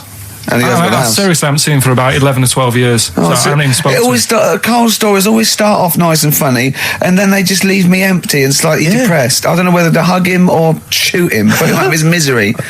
Can we take Carl to the... phone in if you think I should take Carl to the vets and have him put down, because it's just too stressful. Carl's getting very excited, as we all are, about his new... Should we let him do a little taster for us? Well, I'm very excited about it. I mean, so the gist of it, what is it? What is it exactly? Right. Is it a game show or is it a competition? It's just, I just thought it's something that, you know, you can play and also people at home can take part in it. Now, would they phone in about this or they can just play at home while they're listening? They can just play at home. Okay. You mean we haven't got any prizes? No, there isn't. No, I think we could get him to phone in. Maybe. Well, I don't know. Let's hear the game idea first. Yeah. Right, it's music related. Okay, good. And what I do is I sort of tell a little story. Okay. And that story makes up a song title. All right. Well, it sounds ambitious. So, is it a cryptic clue? Could be. Say like this, right? Oh, dearie me. Oh, dearie me. Say like this. Right. This woman, right, she's pregnant. You know the answer to this one, so don't be saying anything. This is just aimed at Steve. Okay. Right. This woman has a baby. Yeah. She's pregnant, has a baby, and the doctor's there in the hospital, going, "Oh yeah, you've got a lovely little baby." Oh, you told me that this is. Oh, this guy. Got a lovely little baby. It's just coming out now. You'll be able to see it in a minute, and it's like covered in gunk and stuff. Yeah. And he's going, "Yeah, it's nearly here. It's coming out. I see its little head and that." And he gets hold of it and it's full of all this gunk, right? The baby's full of gunk? Yeah, like the... Covered in gunk or full of gunk? Covered in it. Right. And he goes, here you go, get hold of your baby, and he drops it. Right. What song's that? There's so much irrelevance there, Steve. I can't tell you. It's not a cryptic clue. It's not a cryptic clue. Because only... the gist of it is relevant. That isn't the best one. That's just, Right, I mean, there's things there that you were dwelling on and thinking of puns. Don't. Just go for gut instinct. What was it? What was that? Right, I just need to try and get the basics of this. There's a woman, she's pregnant, she has a baby. Yeah. The baby's covered in gunk. Yeah. Right. And because of the gunk, the doctor drops the baby. Yeah. And that's all I need to know. Yeah, that is all you need to know, yeah. The pregnancy is largely irrelevant. Okay, what are the key elements? It's the birth and the doctor dropping it that are irrelevant. The relevant birth thing. and the dropping of the baby. Yeah. I've absolutely no idea. I can't even begin to guess. Think about what's happened here. Oh, Carl, she's had a baby, the doctor's trying to deliver it, he's saying it's a nice little baby you've got here. This is all irrelevant. Right, let me tell you this. So just to be fair to Steve, so he can get into your mind, right? This is not a traditional cryptic clue, logical problem or other. This is Carl, what song am I thinking of, right? That is Underworld, Born Slippy. I have to say, actually, that makes textbook sense. Yeah. No, that does actually. No, I'm sorry. Do you like all the story about it's all right, you can see it in a minute. Oh, it's just covered in gunk. Yeah. No, I agree there is some extraneous detail, but I have to say that Born was good because it was that's the look of it was. Born was good, yeah. And Born Slippy, no, I was quite impressed by that, Carl. I have to say, no, to be fair to you, I'm not just patronising you. Oh, well, wow. I actually think that was really good, and I disrespect Ricky Gervais for slagging that off, because I actually think that was quite good. Well, let's go ahead with it then. I feel we could maybe open this up to email correspondence or okay, or the let's phone go line. for it then. Okay, this is Karl Pilkington's new game show idea. It's just what's the song? Karl Pilkington presents What's the Song? Ladies and gentlemen, please welcome to the stage Mr. Karl Pilkington. There's a fella who was in a coma for 20 years. Just they kept like taking him through like the normal day. They take him to Alton Towers and stuff. He doesn't know anything about it. Just kept going through the motions. Don't know if they kept charging him. Kept putting him through all that. He eventually came out of it. 20 years. And went, stop taking me to Alton Towers, it's shit. I just thought, imagine how much post he had. How much post?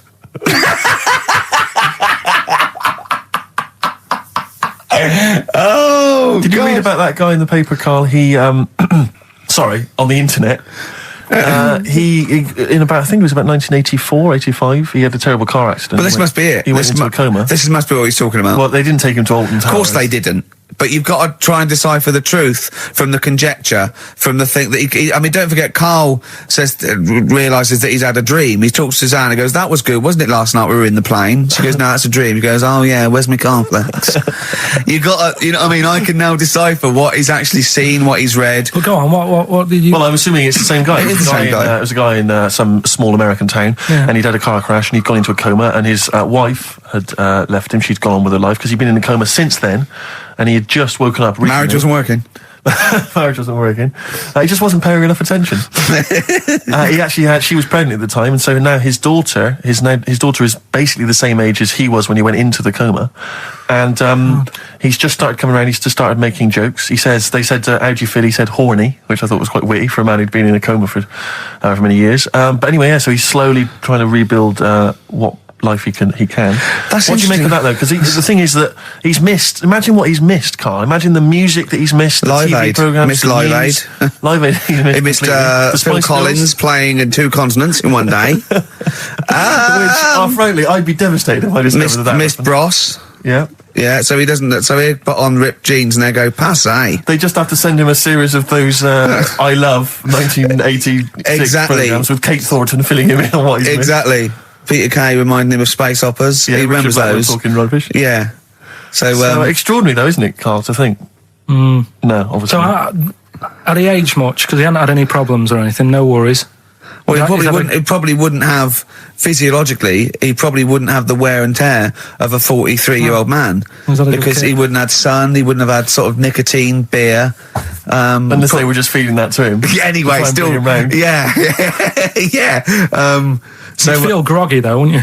Yeah, you might feel a bit groggy, yeah. Well, he's not fully back to normal. I mean, there's some kind of residual brain damage. Yeah. But nevertheless, he can form sentences. He's got no real memory, so he can't remember a lot of things. It was just when I saw Carl, have you been in an accident? You've been voting in all week, sending your emails. So here's the clips that you wanted. Okay, what's the next one? What's the educating Well, wiki? I don't know. See, like I say, I was looking around and there's stuff that is interesting. Right, I was looking on the web, but there's no point. Well, it's just that I found one about. What's the point? About a lad who 8 years old, but he's still breastfed. Now, I don't know if you can get anything out of that. Is that what his mum said?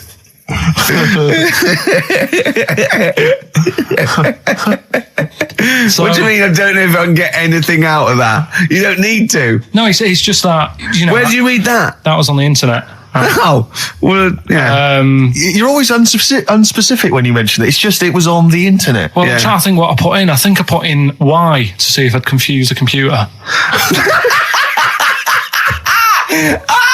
And then, Go! You are... No, honestly. I did a search, put in Y, and it came up with funny things that, like, why is this person doing that? Why is that? And it had a picture of this 8-year-old lad, sort of, on his mum's nipple. And it was saying, is this healthy? You sure that wasn't asking you that question? What? I put in Y just to confuse the computer. What do you mean? Yeah. Stop it. Yeah. Oh, look, last week I was walking home with him and I went, he was saying something stupid and I went, I've got a competition for next week. Let's do a phone in and it's called Karl Pilkington, Genius or Fool. Yeah. Right? And he went, No. I went, why not? He went, well, it'd be confusing because they say there's no difference between genius and being a fool. They do that, don't they? No, but it's rubbish. And people say there's a fine line between madness and genius. And, it's a ridiculous soundbite. They don't say there's a fine line between a genius and an idiot. Well, the people who do are idiots. Yeah. So what would you do there, though, just to sort of wrap that little thing up? What would you do? That lad loves his mum's milk. What are you asking me to come up with? No, I'm just a title for the story. No. It's just what would you do? Right. What do you mean? What would I do? Well, it's causing a bit of a problem in the area. Right? What area? In America, I think it was. Oh, America are a problem, are they? George Bush is worried about this kid who's breastfeeding at 8. Imagine it like this, right? Right. No, so Carl, what are you asking me? About this spurious story you saw on the internet. I saw it on the internet. There's an 8-year-old lad. He likes his mum's milk, and it's saying, "Is this right? Should it?" No, it's not. On? But what do you want Ricky to do about it? It's not his responsibility. Yeah. No, but the little town that he lives in, they're all causing an uproar, right? Going, this isn't right. I can't let my kid play out in case he's in the garden with his mum getting a bit hungry, right? So, what should they do? Because his mum's saying, well, he likes it. Yeah. And he, what do you do? I don't know the laws. No, but I'm not asking you to sort out the laws. I'm just saying, if you lived in that neighbourhood, what would you say? If you went up to him and said, look, everyone's getting a bit fed up with this, look. I'd say, what would I do? What do you mean, what would I do? what are you asking me? Right, it doesn't matter. No. What are you asking me? What are you asking me and Steve and the public? I'm just saying, say if you live next door to this woman. Yeah. Right? The kid's hungry, 8 years old. He's out playing on his bike and he goes, Mum, I'm getting a bit peckish. And he goes, all right, son. She whops one out. And he starts having his milk, right? You live next door, you're putting your washing out and you see this going on. You're getting a bit sick of it because it's gone on for months. 8 years, I assume. Why is it your business? Why are you such a nosy neighbour that you're concerned? What would you do, Carl? Let's turn it back on him. Yeah. What would you do? What's your solution? What would you do? Well, I thought I'd say, right, why are you doing this? And she'd say, because he likes it. And I go, all right then, put it in a bowl first. And you think that would sort that out? No, because I was thinking about the whole thing, right? And you do that when you're a baby and everything's all right, innit? Yeah. No one bats an eyelid at a little baby having a bit of milk from its mum's breast, right? Yeah. You'd almost say it was natural. But you grow out of it. It's like you don't see. It got me thinking about things you don't see. And you don't see. Did you put this into a computer? Show me things you don't see. What else don't you see? Well, you don't see like an old man having a Twix. You never. Oh! So what? You know the terrible thing about all this, Steve, is he's right. You don't see an old man I eating know, Twix. that's a terrible thing. So what they have got, right, they've made old man toffees, haven't they? They've come up with Gervais. Is that a song? Oh God! You don't see it. So they've got their Werthers, right? Yeah. So, look at him! You think Forget he's it. giving a lecture at Oxford? It's not going anywhere. No, go on. Sorry, go on. I'm just saying. Right. You grow out of things. Yeah. And the old man, I'm sure when he was a kid, he'd have a Twix. Yeah. Now it doesn't look right, so he's having. It doesn't look right. So, Right. I don't think Werther's originals were specially designed for old people. I think they were sweets that just happened to have been made for years. That's why old people eat them. Yeah. They didn't go, hang on, there's a market here. I've noticed old people aren't eating Twixes. Quick, let's make some old man sweets. But the little advert, he gives it to his grandson as well, doesn't he? He goes, I have a Werther's original. I think it cuts though before he throws it back in his face and goes, get me a Twix. I used to sell mackerel. Did you? Yeah, I had a pet magpie Did you? called Maggie. Oh, pet magpie. You mean you captured it and didn't let it go away? Yeah. Can't have a pet magpie. But then it got really vicious. I mean, Well, it was like, let me go. What do you keep it in a rabbit hutch? No, it flew around, but it used to just like come to me all the time. But then it started pecking my head and stuff. That's not a pet magpie. That's a bird in the garden. No, but I could actually, I could hold it and stuff. It wasn't scared of me, and it knew it was me. It used to come down from like the top. It hated you. That's why it wanted to peck you. Is that? And the other thing, I always remember being younger and like walking through the woods to school with my mum, and like, I was chasing a butterfly, and she said, "Oh, don't do that, Carl." And I said, "Why?" She said, "Because they only live a day." I said, "Oh, all right, I'll get a dead one in the morning." That's genius. That's great. That's quick thinking, isn't it? Oh, that's sweet. Let's play some. Oh. Carl's all flustered because there isn't a record set up, but he's getting all tizzy. He's been more worried about his competitions than sorting out putting records on ready. What? I'm after Steve's Song for a Lover. Well, I'll tell you what. Why didn't you carry on with your educating Ricky section? I'll have a look on the We'll keep it going, Steve. Yeah, Cover it. Go on then. Right, okay. We've had a few emails. Anyone got it right, Carl? Anyone? Educating Ricky. That's the final one. We got to get that out of the way. We got to get Rockbusters as well, though. We can do that at the end. We can whip. Go on then. But we've only got 5 minutes left. Come on, just do Educating Ricky. Right. God. The last one that we haven't done is he's a bit of a nuisance. Go on then. Again, not really that interesting. Thanks. Telling you this one because come on, just honest, do it. Or do it now. Steve, how are we doing? Look, no, never mind that. Look, just tell me what that means. Oh, he's a nuisance. Oh, this is so annoying, Carl. I'm going to go mental. Right, talk. Right, listen, I'm just putting this in here, right? Right, nuisance is a bit of a nuisance. Yeah. Apparently, the old fella who used to hang people. 1800s. Yeah. He used to be able to tell somebody's weight just by looking at them. Right? That's a bit of a bonus fact. We'll be the judge of that. The thing that I wanted to tell you is money for old rope. Do you know what I'm saying? I can't even be bothered. Yes, you're going to tell me now. Come on, Carl. Right, I mean it. Basically, money for old rope came from the... right. What was all that about? You can tell someone's weight. What was that bonus for? fact. And blind blessed shitting himself. What are you... What? Look at you... No, tell me that now. You nearly made me swear then. I'm getting really annoyed.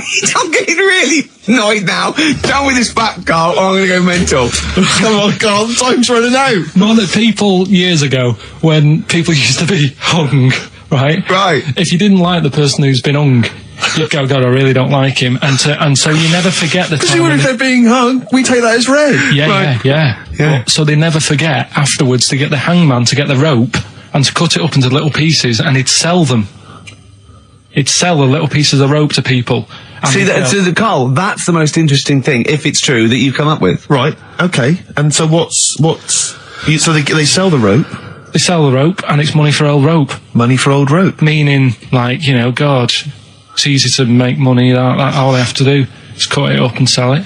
I'm cynical. I'm not so convinced. Right, listen, we're really tight. We haven't even got time for a last track. We've got an ad break and we've got to give out... Okay, give the answers then. This is ridiculous. Alright, this is Carl, the producer.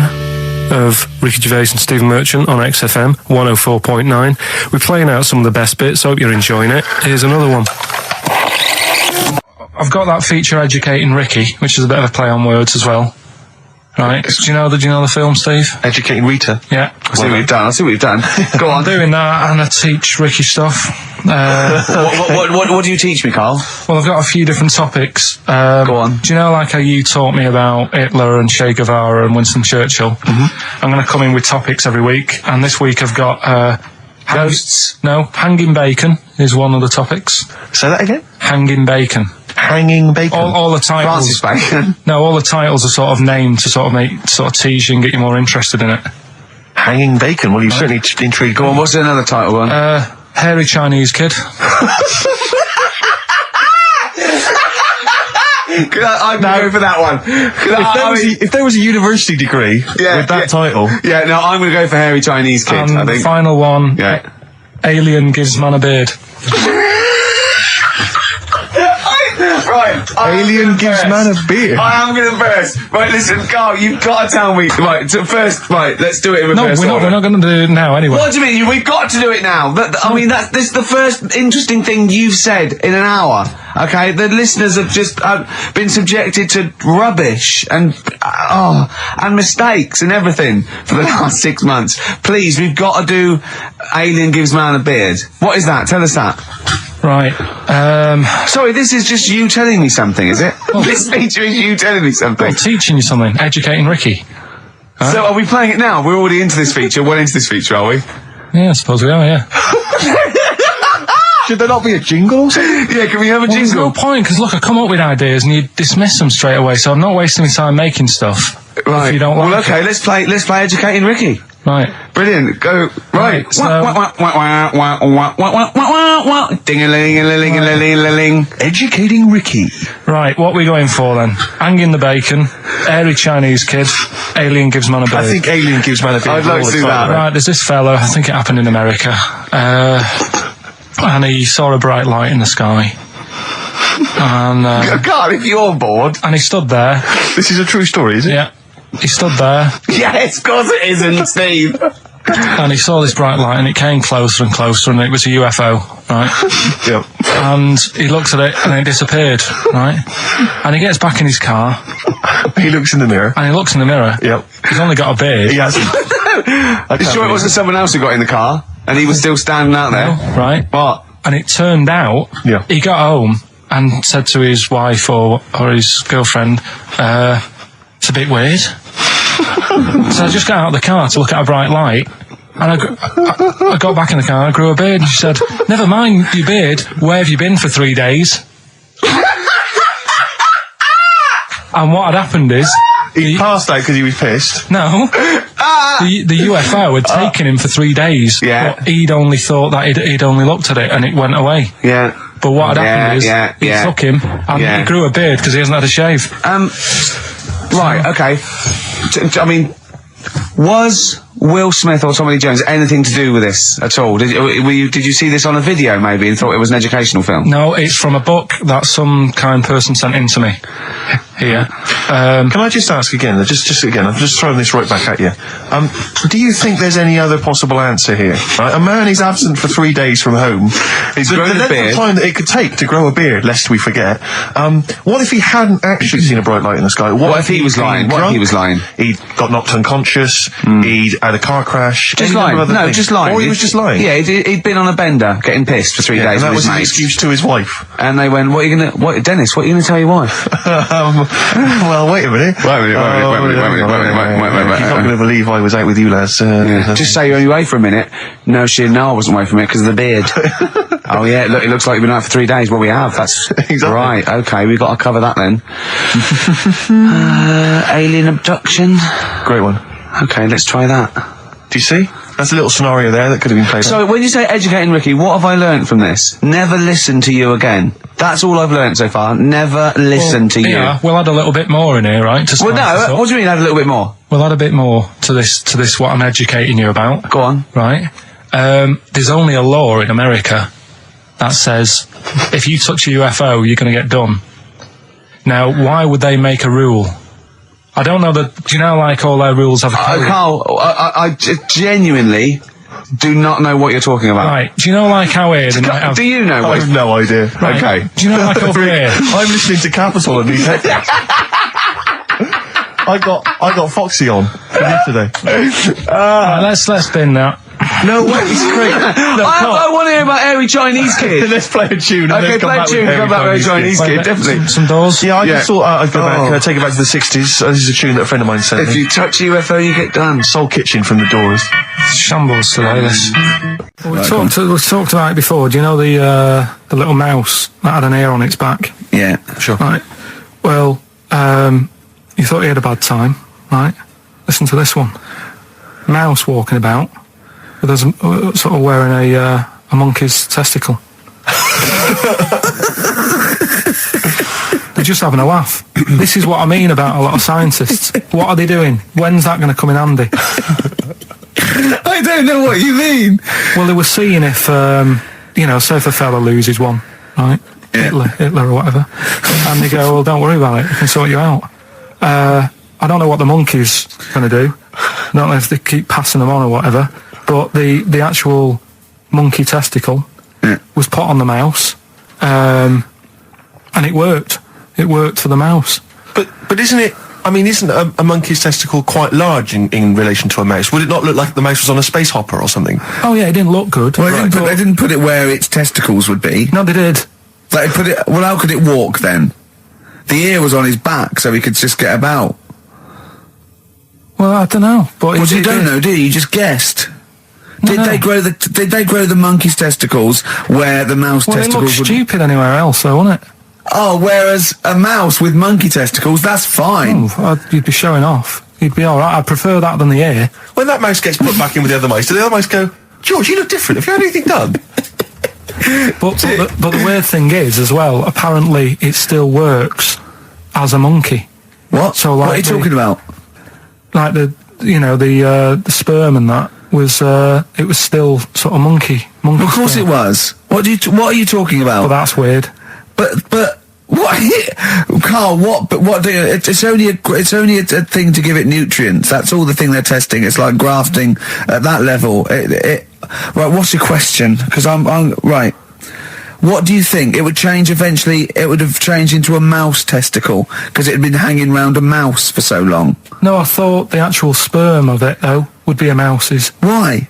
Because it's hanging off a mouse. No, but your sperm is actually created in the testicles. So that's why it has to be outside your body. Otherwise, we put them in a nice little cage. I'm guessing then that they've done this operation so that they can do it to humans.